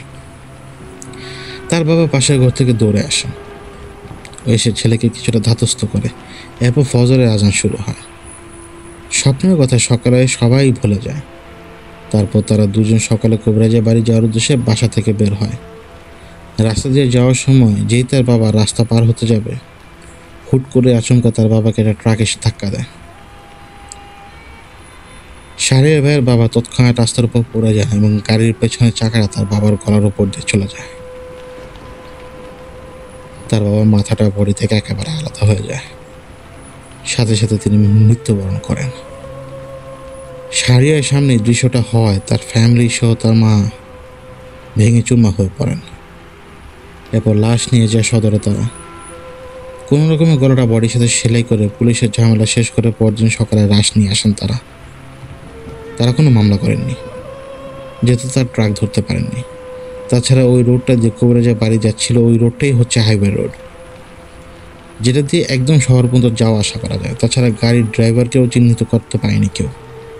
আর সন্ধ্যাবেলা ছিল, তাই গাড়ির নাম্বার প্লেটটি ঠিকভাবে কেউ দেখেনি। তবে শাহরিয়ার যেটা খেয়াল করলো, তার অপোজিটে যখন ট্রাকটা চলে যায়, সেটা এত দ্রুত যায় যে যেটা কখনই সম্ভব না। তাছাড়া ওই যে সে লম্বা লোকটা ট্রাকটা যাওয়ার পরেই জাস্ট একটা হাসি দিয়ে রাস্তার ওই পাশ দিয়ে আরও ভেতরের দিকে চলে যায়। এইরকম একটা অবস্থায় ওইটা মাথায় না থাকায় সে আর সেদিকে লক্ষ্য করেনি, কারণ তখন সে তার বাবাকে নিয়েই ব্যস্ত। তার বাবার ছেলে ছিলেন বন্ধুর মতো। শাহরিয়ার তার কাকাতো ভাইয়েরা মিলে তার বাবাকে সদর হাসপাতালে নিয়ে যায়। প্রথমে ওখান থেকে কোনো রকম গলা স্টিচ করে নিয়ে এসে, যেহেতু গলা আলাদা আর মাটিতে এভাবে দেওয়া যাবে না, তাই মাথাটা কোনো রকম সেলাই করে দেওয়া হয়। লাশ নিয়ে বাসায় আস্তে আস্তে পরের দিন সকাল হয়। লাশটা মাটি দেওয়া কমপ্লিট করার পরে বিকেলবেলা শাহরিয়ার বসে আছে বারান্দায় তাদের গ্রামের বাড়িতে যে ঘর আছে তার সামনে শাহরিয়ারের বাবা প্রায় বসে থাকতেন। একটা চেয়ার রাখা ছিল ওখানে, শাহরিয়ার ওই চেয়ারটার পাশে বসেছিলেন। আসলে খারাপ লাগছিল বাবার জন্য, বাবার শূন্যতা তাকে কষ্ট দিচ্ছিল। আরামের কাছে যাওয়ার দিন যেহেতু মারা গেল, ওই দিন তার আরামের কাছে যাওয়া সম্ভব হলো না। সেদিন রাতে তারা সবাই এক রুমের মধ্যেই ছিল। রাতে শাহরিয়ারের মাথায় আসে যে আলেমের কাছে যাওয়া দরকার, কারণ শাহরিয়ার কিন্তু স্বপ্নে তার বাবার শিরচ্ছেদ হতে দেখেছিল, আর তার বাবা বলতে বলতে সে মারা গেল। সে চিন্তা করলো রাতে যেহেতু যাওয়ার হয়নি, কালকে যেভাবে হোক যেতে হবে। ওই দিন রাতেই শাহরিয়ারের মা, শাহরিয়ারের স্ত্রী এবং ছেলে তারা একই সাথে একই রুমে ঘুমাচ্ছিল। ওই ঘুমের মধ্যেই আবারও শাহরিয়ার স্বপ্ন দেখতে পায় একদল সিপাহী তাদের বাড়িকে ঘেরাও করে আছে, আর তাদেরকে নেতৃত্ব দিচ্ছে সে হিংস্র পশুর ন্যায় দেখতে চেহারার লোকটি। সে স্বপ্নে ইশারা করছিল যে এই বাড়িতে সে বাচ্চাটি রয়েছে। এরপর স্বপ্নে তারা ধীরে ধীরে তার বাড়ির দিকে অগ্রসর এবং দরজা ভেঙে ভেতরে ঢুকে যায়। ভেতরে ঢুকেই সে তার হাতে থাকা চকচকে রামদার দিয়ে শাহরিয়ার গলায় ঠেকিয়ে বলে যে তোর বাচ্চাটা নিতে এসেছি, কিন্তু তার আগে তোর মাকে শেষ করব, তারপর তোর বউকে শেষ করব, তারপর তোর বাচ্চাটাকে দুভাগ করব, কিন্তু তোকে মারবো না। না না না, তোকে মারবো না, তোকে বাঁচিয়ে রাখবো তিল তিল করে মারার জন্য। একথা বলে স্বপ্নে এসে তার মায়ের কাছে যায় এবং তার মাকে ঘুম থেকে টেনে তুলে চুলের মুঠি ধরে তুলে বলে যে সব দোষ তোর ছেলের। তোর ছেলে যদি তার ওয়াদা খেলাফ না করতো, তাহলে তোর স্বামী আজকে বেঁচে থাকতো। তোর ছেলে হচ্ছে একটা বাচ্চার জান বাঁচাতে গিয়ে এতগুলো মানুষের জান খোয়াচ্ছে এখন। এই বলে সে তার রক্তচক্ষু নজরে তার মায়ের দিকে তাকিয়ে পৈচাসিক একটা হাসি দেয়, আর তার হাতে ধরে রাখা চকচকে রামদা নিয়ে তার মায়ের গলায় কোপ দেয়। আর সে কোপ দেওয়ার দৃশ্য দেখে শাহরিয়ার এক চিৎকার দিয়ে ঘুম থেকে লাফিয়ে ওঠেন। এরপর সে ঘড়ির দিকে তাকিয়ে দেখে প্রায় মাঝরাত। তখনও তার সাথে বাকিরা কেন জানি কীভাবে যেন ঘুমাচ্ছিল। শাহরিয়া শুনতে পায় হঠাৎ তাদের বাড়িতে প্রচুর শব্দ হচ্ছে, মনে হচ্ছে পুরো বাড়িটা ঘোড়া দ্বারা ঘিরে ফেলেছে। চারদিকে ঘোড়ার ঘোরের শব্দ হয়েই যাচ্ছে অনবরত, টকবক টকবক করে চারপাশটা ঘুরছে আর রাউন্ড দিচ্ছে। ঘরে থেকে সবাই শুনতে পায় শব্দটা এবং তার জেগে ওঠে সকলে। ভয়ে সবাই জড়সড় হয়ে পড়ে। তাদের টিনের চ্যানেল অনবরত শব্দ হতে থাকে, মনে হয় যে এখনই সবকিছু ভেঙে ফেলবে। এদিকে শাহরিয়ারের ছোট্ট বাচ্চাটা চিৎকার করে যাচ্ছে অনবরত। অনেকক্ষণ পর শব্দটা থামে। এরই মধ্যে রাতের একটা সময় শাহরিয়ারের চোখ লেগে আসে। সে ক্যামেরাটা ঘরের মধ্যে চলে যায়। আর সে স্বপ্ন দেখে তার বাবা তাদের উঠানে দাঁড়িয়ে আছে। এক কোণে দাঁড়িয়ে থাকে, বলছে, শাহরিয়ার বাবা, ওর জিনিস ওরে দিয়ে দে, ও সব শেষ করে দেবে বাবা, দিয়ে দে ওর জিনিস করে। এই বলে শাহরিয়ারের কোল থেকে বাচ্চাটাকে ছো মেরে নিতে চাইল তার বাবা। শাহরিয়ার এক লাফে উঠে দৌড়ে দরজা খুলে বাইরে দৌড় দিল। আর তখনই শুরু হলো তাণ্ডব। শাহরিয়ার সামনে অগ্নিচক্ষু নিয়ে দাঁড়ানো সেই বিশাল দেহী লোকটা এক হাতে চেপে ধরল তার গলা। শাহরিয়ারের বউ তখনও বাচ্চাটা বুকে নিয়ে ঘরের ভেতরে আল্লাহকে ডাকছে, কিন্তু শাহরিয়ারের মা ছেলের এই দৃশ্য দেখে সহ্য করতে না পারে ঘর থেকে বেরিয়ে আসে। সাথে সাথে কয়েকজন সৈন্য কোথা থেকে ছুটে এসে শাহরিয়ার মায়ের বুকে একের পর এক বল্লমের আঘাত করতে থাকলো। শাহরিয়ার মায়ের বুকটা বল্লমের আঘাতে ক্ষত বিক্ষত হয়ে গেল। ওর মায়ের রক্তে ভেসে যাচ্ছেন। শয়তানটা এবার শাহরিয়ারকে ছেড়ে দিল। শাহরিয়ারের বাবার লাশটা মাটি থেকে তুলে নিল এবং এক নয় দুভাগ করে ফেললো হাসতে হাসতে। শাহরিয়ারের মায়ের রক্তে উঠান ভেসে যাচ্ছে। লাশের সেলাই করা মাথাটা মাটিতে পরে খিলখিল করে হেসে উঠল। বাবার লাশ তার বৌমাকে উদ্দেশ্য করে বলল, বৌমা, তোমার ছেলেকে দিয়ে দাও, নয়তো আমার ছেলেকে এইভাবেই দুভাগ করে ফেলবে বলেই পৌঁছে হাসি হাসতে লাগলো। এর মধ্যে কোথা থেকে একটা দমকা বাতাস হলো, আর সেই বিশাল দেহী লোকটা ভয় পেল মনে হলো। তার মুখ শুকিয়ে গেল হঠাৎ। সে সহ তার সৈন্য এবং শাহরিয়ারের বাবার লাশ সহ সবকিছু যেন কোথায় ধু করে মিশে গেল, গায়েব হয়ে গেল বাতাসের মধ্যে।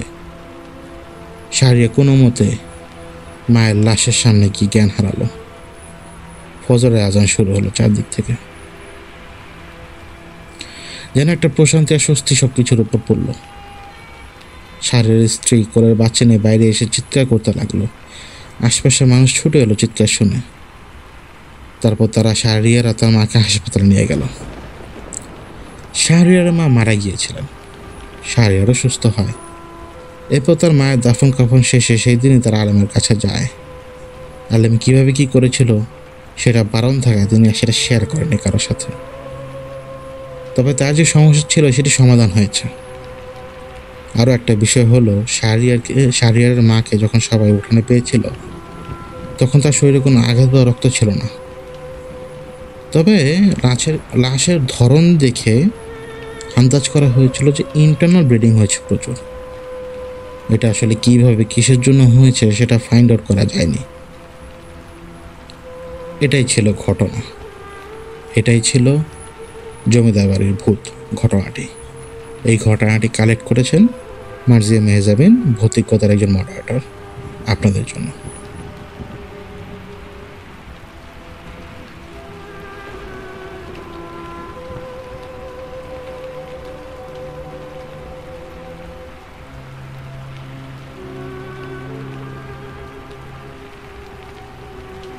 আসসালামু আলাইকুম লিসেনার্স, আমি সামির আনসারি আজকে আপনাদের মাঝে যে ঘটনা নিয়ে হাজির হয়েছি।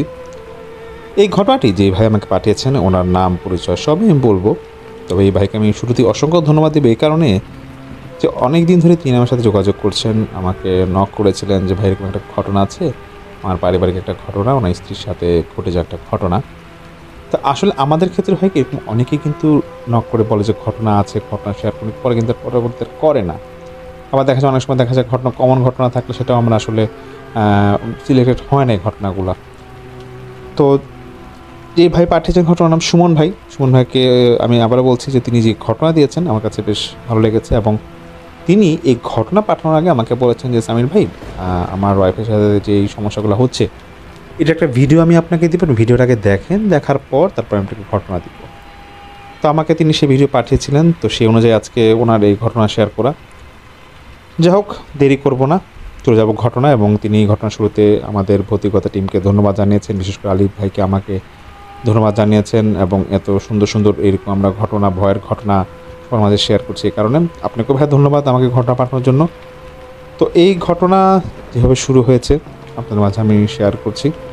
কোন ভাই থাকেন, তিনি সাভারের নবীনগরে, ওনার সম্পূর্ণ নাম হচ্ছে মোহাম্মদ সুমন ইসলাম।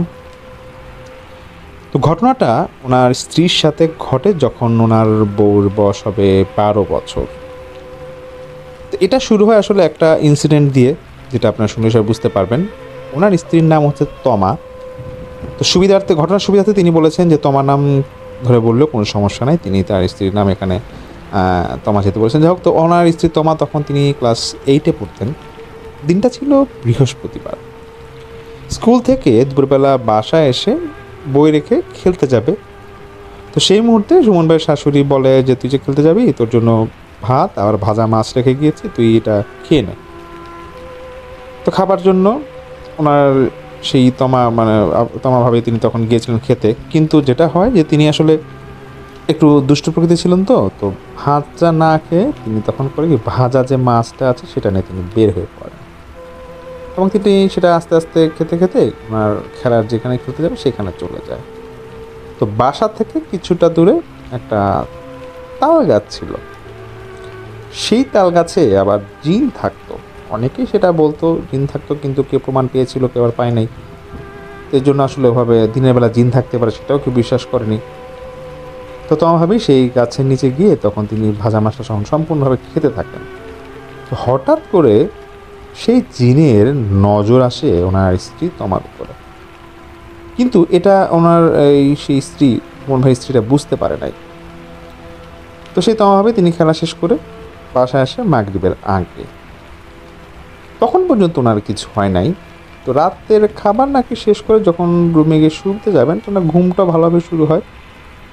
তো আনুমানিক রাত তখন 12:30 বাজবে। হঠাৎ ওনার ঘুম ভেঙে যায়। কিছু একটা শব্দ শুনে ওনার ঘুমটা ভেঙে যায়, এবং কিসের শব্দ তিনি সেটা বুঝতে পারছিলেন না। তো ঘটনা এই পর্যায়ে সুমন ভাই যেটা বলেন যে ভাই, আমি শুরুতে কোনো ঠিকানা বা জায়গার নাম কিছুই বলিনি, এবং কেন বলিনি সেটা আপনাদেরকে সামনে বলবো।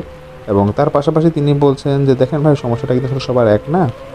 জিন আমরা অনেকে বিশ্বাস করি বা করি না, বা জিন শব্দটা ছোট হলেও এটা কিন্তু মানুষের অনেক বিপদ ডেকে আনতে পারে। তো যাই হোক, তিনি বলেছেন দয়া করে উনি যে ঘটনা বলেছেন কেউ রাগ না করে ঘটনা মনোযোগ দিয়ে শুরু থেকে শুনবেন। হয়তো তিনি এখানে কিছু কথা বিস্তারিত বলেছেন দেখে অনেকে এত রাগ করতে পারেন তিনি যেটা বলেছেন। যাই হোক, ওনার এই ঘটনা বলেছেন ওনার বেশিরভাগ সময় ওনার শাশুড়ি ওনাকে এটা শেয়ার করেছেন, এবং তিনি তার নিজের চোখেও সেটা দেখেছেন। তো শাশুড়ি যেটা বলেছে সেভাবে তিনি বলছিলেন। তো যেমনটা তিনি বলছিলেন যে ওনার তখনও যেহেতু ওনার বিয়ে হয়নি, ওনার বউ তখন স্ত্রী থাকতো ধামরাই থানা রোডে তালতলাতে। তো নিজের বাসা ছিল তো আমার ভাবিদের সেখানে। যাই হোক, তো সমস্যা যেটা শুরু হয় যেটা বলছিল যে পাশের রুম থেকে তখন শব্দ আসছিল। আমার ভাবিদের দিন এই ইনসিডেন্টের দিন রাতে শুয়েছিলেন। তো শব্দটা ছিল নাকি এমন যে হাড় ভাঙার শব্দ, মানুষের হাড় বা গরুর হাড়, বা হয় না যে ভারী কোনো হাড় ভাঙছে, সেরকম একটা হাড় ভাঙার শব্দ তিনি পাচ্ছিলেন। মনে হচ্ছিল যে কেউ মনে হয় কোনো হাড় ভেঙে ভেঙে খাচ্ছে, এমন একটা শব্দ। তো তমাভাবে শুধু শুনতে পাচ্ছিল। তখন তিনি তার আম্মাকে ডাক দেয়। তো ওনার আম্মা তখন ঘুম থেকে উঠে, এবং ওঠার পর বলে যে এরকম, যে কী হয়েছে, সমস্যা কী তোর। তিনি বলতেছে যে এরকম পাশের রুম থেকে জোরে জোরে শব্দ হইতেছে। তো তোমার আম্মু বলে যে না, আমি তো কোনো শব্দ শুনতে পাই না। তো সেই আন্টি নাকি তিনি আবারও বলতেছে যে তুই মনে হয় মনের ভুল, আমি তো আশেপাশে চেষ্টা করলাম শুনবার জন্য, কোনো শব্দ তো পাই না। তো তমাভাবে তিনি তখন সেদিনের মতো নাকি ঘুমিয়ে যায়, এবং 10 মিনিট পরে আবার একটা শব্দ তিনি পান। এবার তিনি কিছুটা ভয় পায়, এবং তিনি চুপ করে কাউকে কিছু না বলে ঘুমিয়ে পড়ে, এবং সেদিনের মতো তার সাথে আর কিছু তখন আর হয় না। 2 দিন ওনার ভালোই যায়, কোনো সমস্যা 2 দিন হয় না। তো সমস্যাটা শুরু হয় আবার 3 দিন পর থেকে, এবং এবার যে সমস্যাটা ওনার সাথে শুরু হয়, উনি দেখছে যে একই রকম সমস্যা, সেই হাড় ভাঙার শব্দ, কটকট করে আওয়াজ নাকি হচ্ছে, কিন্তু আজকে যে শব্দটা হচ্ছে এটা বেশ জোরে জোরে হচ্ছিল। ভাবিয়ে তিনি তখন বেশ ভয় পেয়ে যায় এবং ওনার আম্মাকে আবার ডাক দিয়ে বলে যে শব্দটা নাকি আবার হচ্ছে। কিন্তু আজকে তোমার ভাবির আম্মু তিনি এবার বাহিরে যান, প্রতিটা রুম চেক করে, বাইরে গিয়ে চেক করে, সবটা দেখে আসে, দেখে যে কোথাও কিছু নাই। তো তিনি এটা ওনার মেয়েকে বলে যে দেখো, আমি তো কোথাও বাইরে কিছু দেখলাম না, তুমি মনে হয় এটা মনের ভুলে দেখতেছো বা কোনো সমস্যা তোমার হচ্ছে, অথবা বাইরে কোথাও দূরে কোথাও শব্দ তুমি শুনেছো, এখন হয়তো হচ্ছে না, সেরকম তুমি ফিল করছো। তখন তিনি তার মেয়েকে, তোমার ভাবিকে আবার ঘুমিয়ে যেতে বলেন এবং তোমার ভাবি সেরকম আবার ঘুমিয়ে যায়। এমন করে প্রতি রাতে নাকি ঠিক 12:30 থেকে এই শব্দটা শুরু হতো, ফজরে আজানের আগ পর্যন্ত ওই শব্দটা নাকি চলতেই থাকে। বেশ কিছুদিন এমনভাবে চলতে থাকে। তো সেইভাবেই আস্তে আস্তে কেমন জানি হতে থাকে, খাওয়া দাওয়া কমিয়ে দেয়, বাইরে যায় না, খেলাধুলাও কম করে, স্কুলেও যেতে চায় না, পড়তেও চায় না, সারাদিন বাসা থাকতে যায় তিনি, কারোর সাথে নাকি তেমন কথাও বলে না। তো ওনার আম্মু কিছুদিন এসব সব কিছু লক্ষ্য করে এবং তিনি তার মেয়ের অবস্থা দেখছে বেশি ভালো না। তো সেই সুমন ভাইয়ের শাশুড়ি তাহের আম্মা তিনি তখন তাড়াতাড়ি একটা ডাক্তারের কাছে নিয়ে যান তার মেয়েকে, এবং ডাক্তার সব কিছু চেক করে দেখে বলে যে আসলে তোমার মাঝে নাকি কোনো সমস্যা নাই, এই সমস্যা ঘুম না হওয়ার কারণে হতে পারে, এর জন্য তিনি হয়তো কোনো সমাধান দিতে পারেন এবং তিনি তার মতো করে কিছু ওষুধ লিখে দেয় এবং সেই ওষুধ খাওয়াতে 20 দিন নাকি আলহামদুলিল্লাহ ভালোই থাকে সেই তোমাভাবে। তো কিছুদিন পরে আবার সেই সমস্যা দেখা দেয়। তোমাভাবি শুধু ভয় পায়, আর উনি বলে যে ওনাকে নাকি কেউ নিয়ে যেতে চায়, কারোর সাথে তিনি থাকতে পারবে না, একা তাকে থাকতে হবে, এরকম তিনি সবাইকে বলে থাকেন। তো এইভাবে কিছুদিন চলার পরে ওনার আম্মু আর পরিবারের সবাই মিলে একটা ভালো হুজুরের কাছে গিয়ে সিদ্ধান্ত নেয় যে কিছু একটা তারা এখানে ঝাড়ফুঁক দিবে, এমন একটা কিছু হবে। তো কোনো একটা সমস্যার কারণে তারা আসলে তখন হুজুরের কাছে যেতে পারে না। এদিকে তোমার অবস্থা কিন্তু আস্তে আস্তে খারাপ হয়ে যায়। সে তখন আস্তে আস্তে কাউকে মাঝে মাঝে চিনতে পারে না, এমনকি সে তার মাকেও নাকি মাঝে মাঝে চিনতে পারতো না। কারো খাবার সে খেতে চাইতো না, কোনো খাবার সে খেতে চাইতো না, কারো হাতেও সে খাবে না, কিন্তু যেই ঘরে সে থাকতো সেই ঘরের মাটি নাকি সে হাত দিয়ে খুঁড়ে খুঁড়ে নিজে নিজেই খেত। এর মাঝে তমা ভাবির আম্মু ওনার মাকে, মানে তমা ভাবির নানিকে এরকম কন্ট্যাক্ট করে বলে যে বাসায় নিয়ে আসবে। তো তিনি বাসায় আসেন, সেহেতু সেই নানি ছিলেন 5 ওয়াক্ত নামাজি। তো সেই নানি এসব দেখে বাসার কাছে মসজিদের হুজুরের কাছ থেকে পানি পড়া নিয়ে আসেন তিনি। তমা ভাবিকে খাওয়ানোর জন্য যখনই ওনার নানি পানি পড়া নিয়ে আসে ওনার কাছে, ঠিক খাওয়াতে যাবে, তো সেই ভাবি নাকি নানিকে জোরে সজোরে একটা পা দিয়ে লাথি মেরে, এবং যে লাথির কারণে নানি প্রায় নাকি 2 থেকে 3 হাত দূরে গিয়ে পড়ে এবং অনেক ব্যথা পায় শরীরে। তাকে সবাই ধরে ঘরের মধ্যে তারপর একটু আলাদা করে রাখে এবং তা ভাবে কোনো রকম একা ঘরে তালা মেরে রাখা হয়, কারণ তিনি তার নানির সাথে তখন বেশ খারাপ আচরণ করেছিলেন, যেটা সচরাচর কখনো তিনি করেননি। তো সবাই তখন বুঝে গিয়েছিল যে আসলে কী ঘটতে যাচ্ছে বা কী ঘটেছে, এটা তখন সবার মোটামুটি ধারণা করা হয়ে গেছিলো। এবং একা ঘরে তোমার ভাবিকে তখন তালা মেরে রাখা হয়। তখন নানি বলে যে এটা কোনো ডাক্তারের সমস্যা না, তোমরা তো সবাই দেখে বুঝেই গেছো, এবং ওর যে শক্তি দিয়ে লাথিটা মারছে, যেটা মনে হয়েছে যেটা আসলে ওকে কোনো খারাপ জিনি ওকে ধরছে, বদ জিনি ওকে ধরছে। তো সেই নানি তিনি বাসার সবাইকে বললেন যে তোমরা তাড়াতাড়ি একটা ভালো হুজুরের কাছে ওকে নিয়ে যাও, এবং যদি নিয়ে না যাও তাহলে দেখো যে বড় কোনো সমস্যা হয়ে যাবে। তো রাত 12:30 বাজলে যেটা হয় যে আমাদের যেটা বলা হয়েছে যে অস্বাভাবিক আচরণ শুরু হয়ে যায়, যেমন ঘরের টিন থাপড়ানি তিনি শুরু করে এবং মনে হচ্ছে যে তিনি ভেঙে ফেলবে, ঘরের ঘাট ভেঙে ফেলবে, লাফাতে থাকে। এমনকি তিনি যখন ঘরে থাকে সেই 12:30 থেকে এখন আস্তে আস্তে বাসার সবাই আশেপাশে শব্দ শুনতে পায়। তো এরকম যখন হচ্ছিল, খুবই দ্রুত তারা একটা ভালো হুজুরের খোঁজ পায় মানিকগঞ্জের মধ্যে। তো দিনটা ছিল শুক্রবার। সেদিন সকালে তমা ভাবিকে নিয়ে যাওয়া হয়েছে মানিকগঞ্জের সে হুজুরের কাছে। তো যাওয়ার সময় তিনি অনেক সমস্যা করে, তিনি অনেক লাফালাফি করে, গাড়ির মধ্যে থেকে তিনি যেগুলো ছিল ওগুলো ফালা দিতে চায়, গাড়ির থেকে বের হয়ে যেতে চায়, এরকম একটা সমস্যা তার হচ্ছিল। যাক, কোনো রকম সেই হুজুরের বাসায় তাকে নিয়ে আসা হয়। তো যেটা সুমন ভাই বলেন এই ঘটনায় যে হুজুরের আসল নামটা কি তিনি আসলে এখানে বলতে চাচ্ছেন না, এবং তিনি বলেছেন এটা ধরে নেন যে সেই হুজুরের নাম হাসান। তো তার সাথে তমাপুর আম্মার আগে থেকেই কথা হয়েছিল, এবং হুজুরের রুমে তিনি যখন যায় তমাপুকে নিয়ে যাওয়া হয়, হুজুরের রুম বসে তমাপুকে যখন হুজুর দেখছিল, তো সেই মুহূর্তে তমা ভাবিকে যখন হুজুর দেখছিল তখন তমা ভাবি বেশ রেগে যায় এবং হুজুরকে মারার জন্য এগিয়ে যায়। তো সবাই মিলে নাকি তাকে ধরে রাখবে, কিন্তু তাকে নাকি তখন ধরে রাখা যাচ্ছিল না। তো একটা জিনিসে সবাই অবাক হয়ে যায় যে মেয়ে মানুষের শরীরে এত শক্তি আসে কীভাবে, এত শক্তি যে কয়েকজন মিলেও নাকি তাকে ধরে রাখতে পারছে না। তখন একটু হ্যাংলা পাতা ছিল, কিন্তু এত শক্তি তার শরীরে কীভাবে আসলো সেটা আসলে সবাইকে বুঝতে পারছে না নাকি, বা এরকম। তো যাই হোক, এরকম অনেক কিছুক্ষণ ঘটার পর আস্তে আস্তে তিনি শান্ত হয়। তো উনি সুমন ভাই যেটা বলেন যে ভাই দেখেন আমার ওয়াইফের তখন ওজন হয়ে 26-27 কেজির মতো, তো এই মেয়েটাকে 6 জন ধরেও আমরা তারপর একটা পর্যায়ে 6 জন ধরে তারপর ধরে রাখতে পারছি না। যাই হোক, হুজুরের ঘরে আসার পর হুজুর তখন সেই মুহূর্তে কিছু দোয়া পড়ে এবং ওনার শরীরে ফু দেওয়ার পর তখন ভাবে কিছুটা শান্ত হয়ে যায়। তো হুজুর তার ঘরে এরকম যেটা বলে যে তিনি তখন একটা গ্লাস পানি নিয়ে আসে এবং পানিটার সামনে তিনি একটা আয়না রাখে। তারপর হুজুর দোয়া পরে পানিতে ফু দেয় এবং তমা ভাবিকে তখন তিনি খেতে বলে। আজব বিষয় যে যাকে মিলে সবাই ধরে রেখেছিল কিছু খাওয়াতে পারে না, তো সেই হুজুরের কথায় নাকি তমা আপু তখন বাধ্য হয়ে পানিটা নিজের মতোই খাচ্ছে এবং সবটুকু পানি তিনি তখন খেয়ে ফেলার পর তিনি জ্ঞান হারায় ফেলেন। তারপর হুজুর পরা তেল দিয়ে তমা ভাবির চোখে তখন চোখে কানে নাকে ভালো করে ডলতে বলে একজনকে, এবং তার চারপাশে তখন এরকম মোমবাতি ধরিয়ে দেওয়া হয় এবং গোল করে, এবং আগরবাতিও ধরিয়ে দেওয়া হয়। তো কিছু কাগজ, কিছু কালো কাপড় এবং লাল কাপড় একটা পেরেক দিয়ে একটা মেঝে হুজুর সব কিছু এরকম সেট করে ফেলে এবং তার সামনে রাখে। তো হুজুর কিছুক্ষণ তিনি তার মতো করে দোয়া পড়ে এবং তমা ভাবির শরীরে ফু দেয়। তো অল্প কিছুক্ষণের মধ্যে দেখে যে তমা ভাবির নিচ থেকে উঠে আসে এবং উঠে তিনি বসে। আর হুজুর ওই উপস্থিতি যারা ছিল তাদের সবাইকে একটু দূরে দাঁড়ায় থাকতে বলে। তো সবাই দূরে সেরকম দাঁড়ায় থাকে।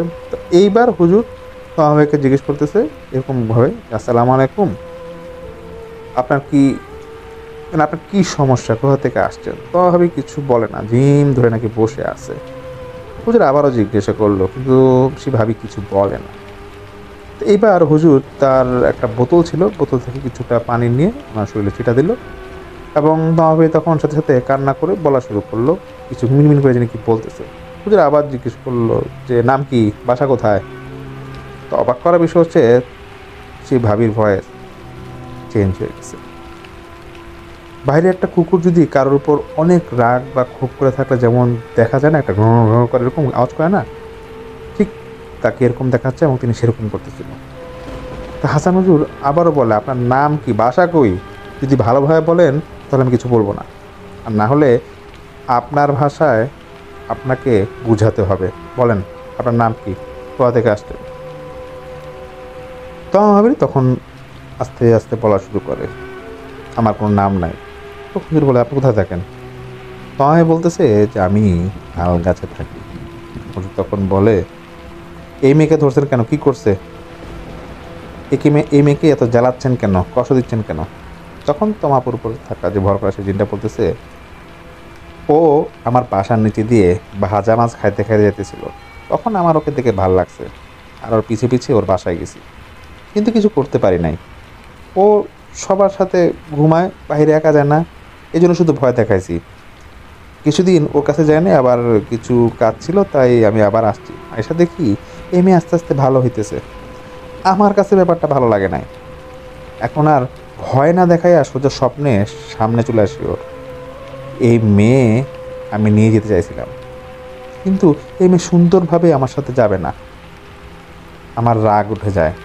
তারপর থেকে এই মেয়েকে জ্বালানো শুরু করি, কষ্ট দিই, কিছু খাইতে দিই না, এমন আরও অনেক কিছু কথা সেই তমা ভাবির উপরে থাকা যে জিনটা বলতে থাকে।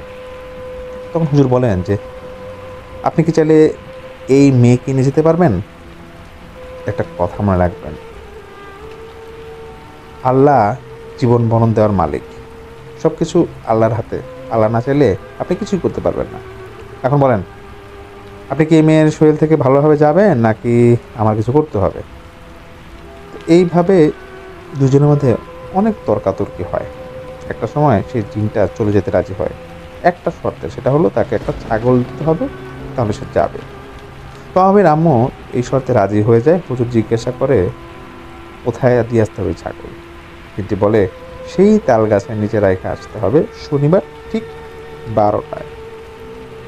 হুজুর বলে ঠিক আছে, এবার চলে যাবেন, যাওয়ার যে আপনি এটার প্রমাণটা কেটে দিয়ে যাবেন। তো জিনটি বলে আমি যাওয়ার সাথে সাথে আপনার ঘরের বাতি ফেটে যাবে। ঠিক তাই কিন্তু হয়, সত্যি সত্যি ঘরের 2টা বাতি ফেটে যায় কিছুক্ষণের মধ্যে। ভাবি জ্ঞান হারায়। তারপর তো যেটা বাড়ি ফাটা বাতিগুলো ফাটার পর ভাবি জ্ঞান হারিয়ে ফেলে। কিছুক্ষণ পরে পানি ছিটা দিলে ওনার জ্ঞান এসে পড়ে। কিছুক্ষণ পরে আবার নাকি তিনি জ্ঞান হারায়। হুজুর বলে যে তোমার ভাবিকে ডাক্তারের কাছে নিয়ে যেতে হবে।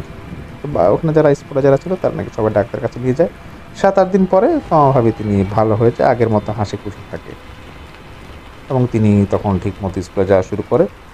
এইভাবেই দিন যাচ্ছিল এবং ওনাদের সবার মাঝে খুশিতে বেশ আত্মহারাতে না তারা ওনারা ছিলেন, যেহেতু একটা জিনের মতো দিন ধরেছিল, একটা মেয়েকে ছেড়ে দিচ্ছে, সবাই তখন ভালোই ছিল। তো 4-5 মাস পরে হঠাৎ করে তোমার ভাবিকে নাকি পাওয়া যায় না, কোথাও নাই। সারাদিন কোনো খবর নাই, সন্ধ্যা 7টা-8টা বেজে যায়, খবর নাই। বাসার সবাই তখন কান্নাকাটি শুরু করে দেয়। ওনার আম্মু আবার সেই হুজুরকে ফোন দিয়ে তিনি তখন সব কিছু বলে। তো হুজুর বলে যে আমাকে কিছুক্ষণ সময় দেন, আমি দেখতেছি, 30 মিনিট পরে আমি জানাবো আপনাকে। এরকম কিছুক্ষণ পরে হুজুর ওনার আম্মাকে, ওনার ভাবির আম্মাকে তখন ফোন দিলে তখন তিনি বলতেছে যে আপনার মেয়েকে কিছুক্ষণের মধ্যে তাল গাছের নিচে পাবেন, বাসায় নিয়ে গরম পানি দিয়ে গোসল করে রুমে ঢুকাবেন। তো ফোনে কথা বলার পরে, ফোনটা কাটার পর যখনই সবাই তাল গাছের নিচে যায়, সবাই দেখে, অবাক করা হলো সত্যি যে এখানে জ্ঞান হারিয়ে শুয়ে আছে তোমার ভাবি, এবং সবাই মিলে তাকে বাসায় নিয়ে আসে এবং হুজুরের কথা মতো ভাবিকে তখন গরম পানি দিয়ে গোসল করিয়ে তখন তাকে রুমে এনে ঘুম পাড়িয়ে দেওয়া হয়। তার পরের দিন হাসান হুজুর সেই ভাবিদের বাসায় আসে এবং অবাক করার বিষয় হলো হাসান হুজুরকে বাসার ঠিকানা কিন্তু কেউ দেয় নাই। তিনি কীভাবে জানি সেখানে চলে আসে এবং ফোন করেও তিনি আসে নাই। তাহলে বাসা তিনি চিনলে কীভাবে? যাই হোক, বাসায় আমার ভাবিকে দেখে কিছু দোয়া পরে ফু দিয়ে চলে যান তিনি। একটা বোতল পানি এটা এবং তেল পরা আর একটা তাবিজ দিয়ে বলেন যে এই তাবিজ যতদিন ওনার সাথে থাকবে ওনাকে কেউ কিছু করতে পারবে না, কিন্তু যদি ভুলে এই তাবিজ হারায় তাহলে আর কিছু করার থাকবে না। এই কথা বলে হুজুর ওনাদের বাসা থেকে চলে যায়। কিছুদিনের মধ্যে আবার সেই ভাবি তিনি স্বাভাবিক হয়ে যায়। ভাবি সবসময় উনি যেভাবে যেখানে চলাচল করতো সবাই ওনাকে চোখে চোখে রাখতে, যেহেতু এরকম একটা ইনসিডেন্ট 2বার ঘটেছে। কিন্তু একটা কথা কি, যখন একবার কি বিপদ চলে আসে তখন কিন্তু খুব সহজে বিপদ চলে যায় না। 3 বছর সব ঠিকভাবে চলতেছিল। একদিন রাতে যেটা বলছিলাম 3 বছর পর, যে একদিন রাতে এরকম খাওয়ার সময় সেই তোমার ভাবির আম্মু দেখে ওনার মেয়ের হাতে তাবিজ নাই। ওনার আম্মু বেশ ভয় পেয়ে যায়। ওনার মেয়েকে জিজ্ঞাসা করে তাবিজ কোথায়? তুমি ওনার মেয়ে বলে যে বান্ধবীর সাথে গোসল করতে যেয়ে গোসল করা শেষ করে উঠে দেখে হাত তাবিজ নাই। তো ওনার আম্মু এই কথা শুনে অনেক মারধর করে এবং বকা দেয়। আর সেই রাতে হাসান হুজুরকে ফোন দেয়, সেই আন্টি উনি ফোন দেয়। তো কিন্তু তোমার ভাবির আম্মা জানতো না যে হুজুর 2 বছর আগেই মারা গেছে। হুজুরের এক ছাত্র ফোন রিসিভ করে, তো ভাবির আম্মু হাসান হুজুরের খোঁজ নিতে চলে। সেই ছাত্র এরকম তিনি বলে যে হুজুর নাকি 2 বছর আগে মারা গেছে। তো ভাবির আম্মু জিজ্ঞাসা করে যে কীভাবে মারা গেছে। তো হুজুরের সেই ছাত্র বলে যে হুজুর রাতের বেলা এক জায়গাতে চিকিৎসা করতে যায়, কিন্তু সকালবেলা হুজুরের লাশ পাওয়া যায় খালের পাড়ে। কীভাবে মারা গেছে তা এখনও কেউ জানতে পারে না। তো ভাবির আম্মু সেই ছাত্রকে সব বলে যে সেই ছাত্র এমন কিছু তোমার আম্মুকে বলে যা শুনে তোমার আম্মু প্রায় 10 মিনিটের মতো নাকি কথা বলতে পারে নাই। আর সেটা হলো, ছাত্রটা বলে যেদিন আপনার মেয়েকে খুঁজে পাইতেছিলেন না সেই দিন হুজুরের সাথে আমিও ছিলাম। আপনাদের ফোন রাখার পরে হুজুর তার যে জিন ছিল, জিনদের সাথে তমাপুর ব্যাপারে কথা বলে, জানতে পারে ওই যে সেই জিনকে, মানে সেই জিন জানায় যে সময় মতো ছাগল না দেবার কারণে সেই যে জিনকে আটক করছিল বা অ্যাটাক করছিল সেই জিনে অনেক রেগে যায় এবং সেই সুযোগ খুঁজে এরকম তমাভাবিকে মেরে ফেলবার জন্য, কিন্তু সুযোগ পাচ্ছিল না। এই জন্য 4-5 মাস পরে তমাভাবি তখন দুপুরবেলা যখন খোলা চুল রেখে তাল গাছের ওখানে যাচ্ছিল, তখনই তিনি সেই শয়তান জিনটা ওনাকে বেহুশ করে তাল গাছের উপরে রেখে দেয়। তো হাসান হুজুর তখন নাকি সে ওনার ছাত্র বলে যেটা, যে ওনার হুজুর নাকি তার জিনদেরকে বলে দেয় যে সেই শয়তান জিন থেকে, খারাপ জিনটা থেকে যাতে মেয়েটাকে রক্ষা করে। তো হুজুরের কথা মতো তার জিন্না সেই জিনটা, মানে তাল গাছের সেই খারাপ জিনটা থেকে তমাপুকে নিয়ে এসে তাল গাছের নিচে তখন রেখে আসে।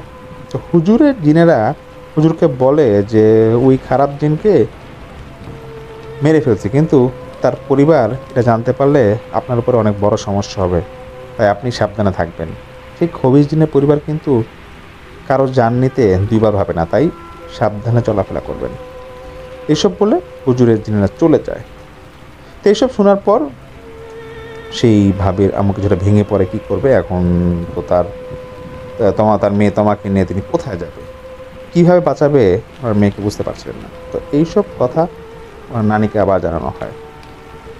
তো নানি সব শুনে ওনার মেয়েকে মানে তমাবির আম্মাকে বলে দেয় যে তোমাকে নিয়ে এখান থেকে মানে ওনার নানি বাসা চলে আসতে বলে।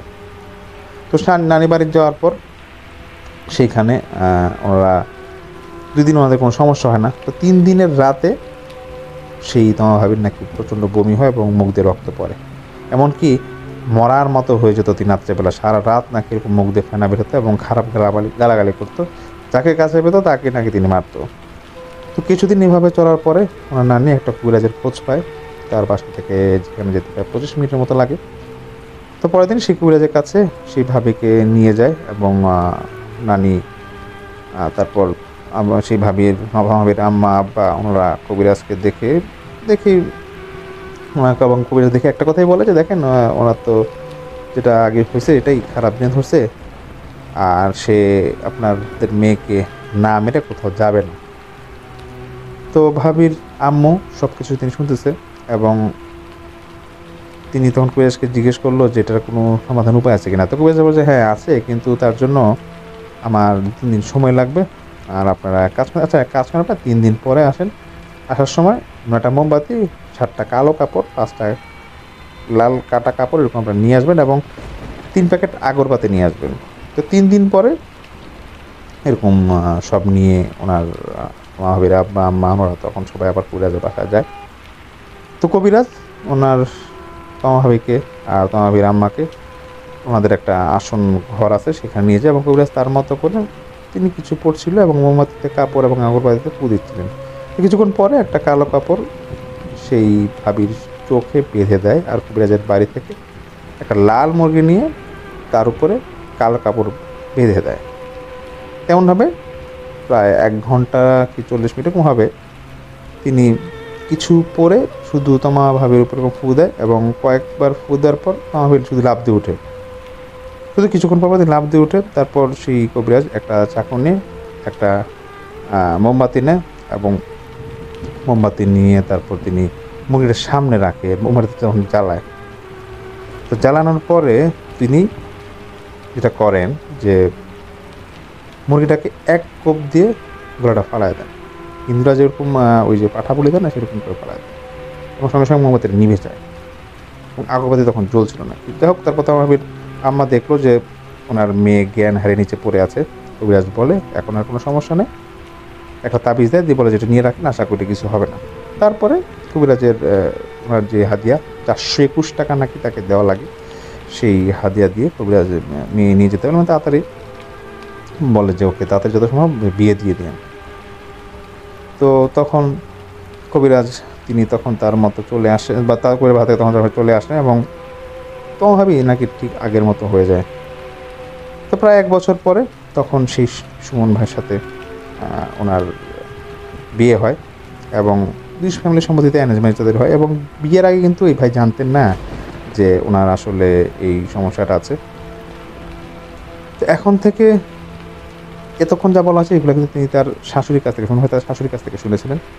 এবং তিনি যেটা বলেন যে এখন যে ঘটনাগুলো শুনবেন এটা উনি নিজের চোখে ওনার দেখা, এটা বলা যায় ঘটনার দ্বিতীয় অংশ।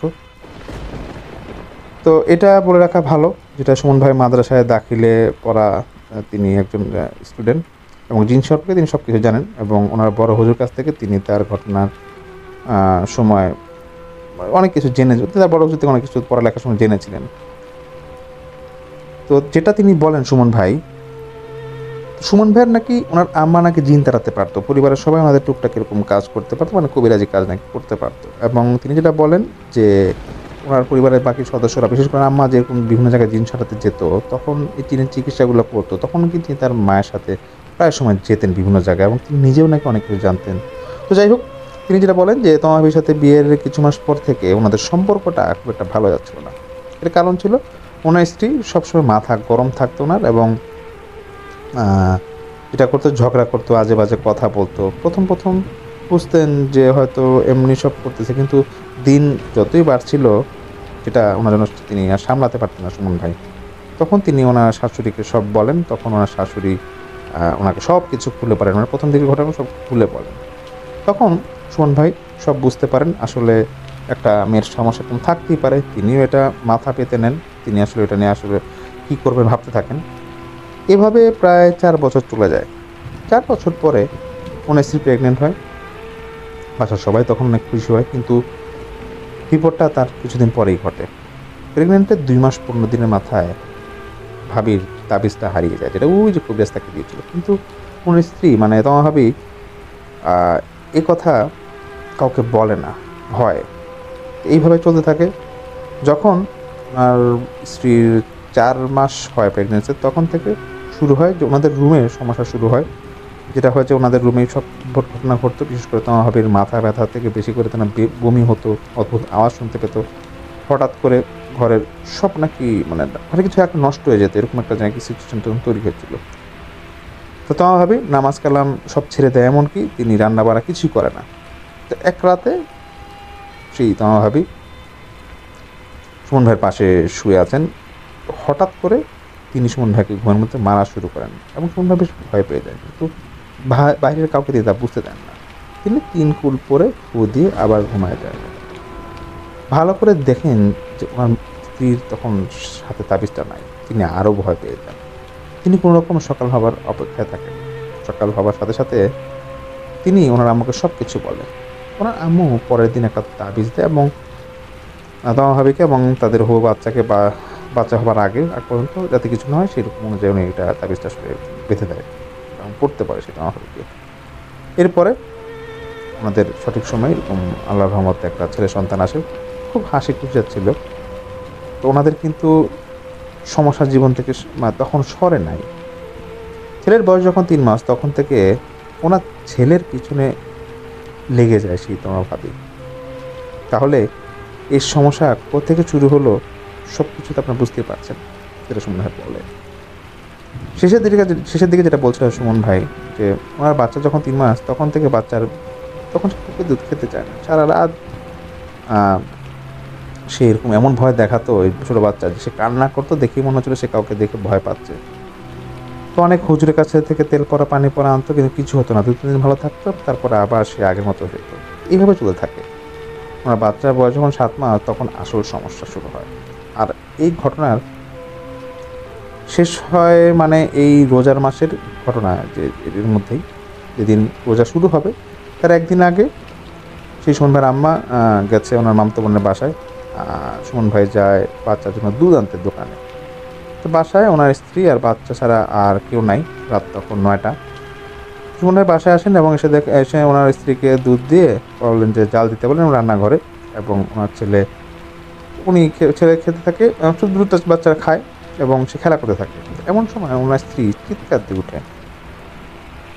তো সুমন ভাই কাছে গিয়ে দেখে যে কি হয়েছে, যে কি জিজ্ঞেস করেন স্ত্রীকে যে কি হয়েছে। তো এইখানে ওনার স্ত্রী বলতেছে যে আমি দেখতেছি একটা কালো ছায়া।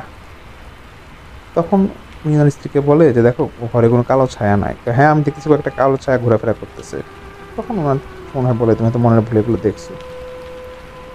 এগুলো বলার পর বাসায় যেহেতু কেউ নাই, তখন উনি ওনার আম্মু রাত করে বাসায় আসে, বাসায় এসে খাওয়া দাওয়া করে তোমার আম্মুকে কিছু বলে, তোমার আম্মু বলে যে এক কাজ করো, দোয়া দুধ করে বাচ্চা নিয়ে ঘুমায় পড়তে বলো, এসব ছায়াটা কিছু দেখে না, বুঝাও। তারপর ওনার মতো ঘুমায় যায়। রাত 12টা বাজে, হঠাৎ করে বাচ্চা নাকি কান্না করে ওঠে, এমন কান্না শুরু করে যে তার শ্বাস নিতে সমস্যা হচ্ছিল, এমন কান্না কেউ থামাতে পারছিল না। তো যেটা হয় যে যখন রুম থেকে বের হয়ে যায়, রুম থেকে বের হয়ে গেলে সে তখন কান্নাকাটি করে না, আর যখন ওনার স্ত্রীর কাছে নিয়ে আসে তখনই কান্না শুরু করে। রাত 1টা বাজে, কান্না তার থামে না, এরকম নাকি হচ্ছিল। সুমন ভাই এবং ওনার আম্মা বুঝে যায় যে কিছু সমস্যা আছে এই রুমে, এবং ওনারা হচ্ছে তমায় ভাবির সাথে কিছু সমস্যা আছে, এর জন্য কিছু আর ওনারা ওই তমা ভাবির কাছাকাছি চোখে নেয় না। তো ওনার মা কিনা পরিচয়ের মাধ্যমে একটা গাছ ঠিক করে নেয়, তার নাতনির হাতে ওনার সুমন ভাইয়ের ছেলের হাতে বেঁধে দেয়। আর তখন ছেলেটা কান্না থেমে যায়। আর তখন সুমন ভাই তার আম্মুকে বলে যে এবার তো তোমাকে ঠিক করতে হবে আম্মু, কী করা যায় বলো। ওনাও বুঝে যায় যে ওনার আম্মুর কাছে যা যা আছে সব নিয়ে আসলে এটা কাজটা করতে হবে। তিনি তখন তমা ভাবিকে সামনে রেখে ওনার মনের মতো সূরা এবং তেল পড়া সব নিয়ে কাজ করতে থাকে, এবং আরও কিছু আছে যা রিচুয়াল, যা এখানে বলা সম্ভব না, তিনি সেই কাজগুলো করতে থাকেন। এভাবে প্রায় 30 মিনিট কাজ করার পরে তমা ভাবির উপরে একটা কিছু ভর করে, কেউ একটা ভার একটা হয় ওনার শরীরটা, ভারটা কেউ বুঝে না। এবং সুমন ভাই বলে যে ভাই আমি নিজে বুঝতে পেরেছিলাম, এবং বোঝা যাচ্ছে একটা দিন এসেছিলো। যাই হোক, তখন শরীরটা কেমন জানি সবার এরকম, যখন এরকম কথা বলতে জিনে হাজিরটা যখন করা হয়, তখন জিনের মুখ থেকে কথা বের করা হয়। তখন বাকিরা জানতে পারে যে যে জিনটা হলো, যে সেই জিনের সন্তান, যে জিনটাকে হাসান হুজুর মেরে ফেলেছিল, তার পরিবার প্রতিশোধ নেবার জন্য প্রথম হুজুরকে মারে, এবং তারপরে তোমার ভাবিকে এরকম এখানে নিয়ে আসে এবং এরকম কাজ করতে আসে। তো ওনাদের যে এলাকা ছিল, ওনাদের যে এলাকা ছিল সেখানে নয়ার হাট, এখানে একটা শ্মশান আছে। হুজুরের জিনগুলো এই শ্মশানে তাদের বন্দি করে রাখে, এই হাসান হুজুরের জিনগুলো বন্দি করে রাখে। আর মাঝখানে সেই তোমার ভাইকে নিয়ে সেই শ্মশানের দিকে নিয়ে যেতে চায়, তাকে ভয় দেখাচ্ছে, এরকম নাকি অনেকটা কাজ করেছিল। তো তারপর সম্পূর্ণ নিতে পারে না, তখন তোমার ভাই যখন জ্ঞান আসে, তখন মাঝে মাঝে এটা হয়েছিল নাকি শ্মশানের দিকে নিয়ে যেতেছিল সেই জিনগুলো, কিন্তু তোমার ভাই যখন মানে জ্ঞান আসে তখন নিজের থেকে আবার বাসায় এসে পড়ে। তখন সেই জিনকে উপরে ভর করা জিনকে অনেক বোঝানো হয়, বোঝানোর পরে তারপরে বোঝানো হয় যে ছোটো বাচ্চা আছে এরকম কিছু যাতে না করে, তো অনেক বোঝানো, তাকে বলা যায় যে 5 কেজি মিষ্টি দেওয়া হবে যাতে চলে যায়। তারপর এরকম কথা মাঝে 5 কেজি মিষ্টি দেওয়া হয়, এবং আলহামদুলিল্লাহ তারপর থেকে আর কোনো সমস্যা, রমজানের পর থেকে কোনো সমস্যা হয়নি। আলহামদুলিল্লাহ সবাই এরকম ভালো আছে। ওনার স্ত্রী এখন অনেকটা পরিবর্তন হয়ে গেছে, দোয়া দুরুদ করে নামাজ কালাম পরে। এবং সেই সুমন ভাই বলেছেন যে ভাই আমি তো আপনাকে ভিডিওটা পাঠিয়েছি, আপনি দেখেছেন, এই সমস্যাগুলো যেহেতু আমার স্ত্রী হয়েছে, দোয়া করবেন যাতে আমার স্ত্রী সুস্থ থাকে, আমার সন্তান সুস্থ থাকে। তো দোয়া রইল সুমন ভাইয়ের প্রতি। এবং আপনি যে ঘটনাটি পাঠিয়েছেন খুব ভালো লেগেছে ঘটনাটি, কারণ আমি আসলে দেখেছি আপনার ভিডিওটা, আপনার ঘটনাটি, আর আপনার বাসার যে পরিস্থিতি সেটা আসলে ভয়ঙ্কর ছিল। তো তা বন্ধুরা, কেমন লেগেছে ঘটনা সুমন ইসলাম ভাই বলেছেন, অবশ্যই এটা আপনারা জানাবেন। আমিও আপনাকে রিকোয়েস্ট করবো ঘটনা কেমন লেগেছে জানানোর জন্য। এবং তার পাশাপাশি আপনাদেরকে যেটা বলি সবসময়, যে ঘটনা আপনারা পাঠাবেন ভৌতিকতা@gmail.com এই ঠিকানায়, কারণ আপনাদের ঘটনার উপর ভিত্তি করে কিন্তু আমাদের শো। সবাই ভালো থাকবেন। আজ আমি আসছি। আসসালামু আলাইকুম।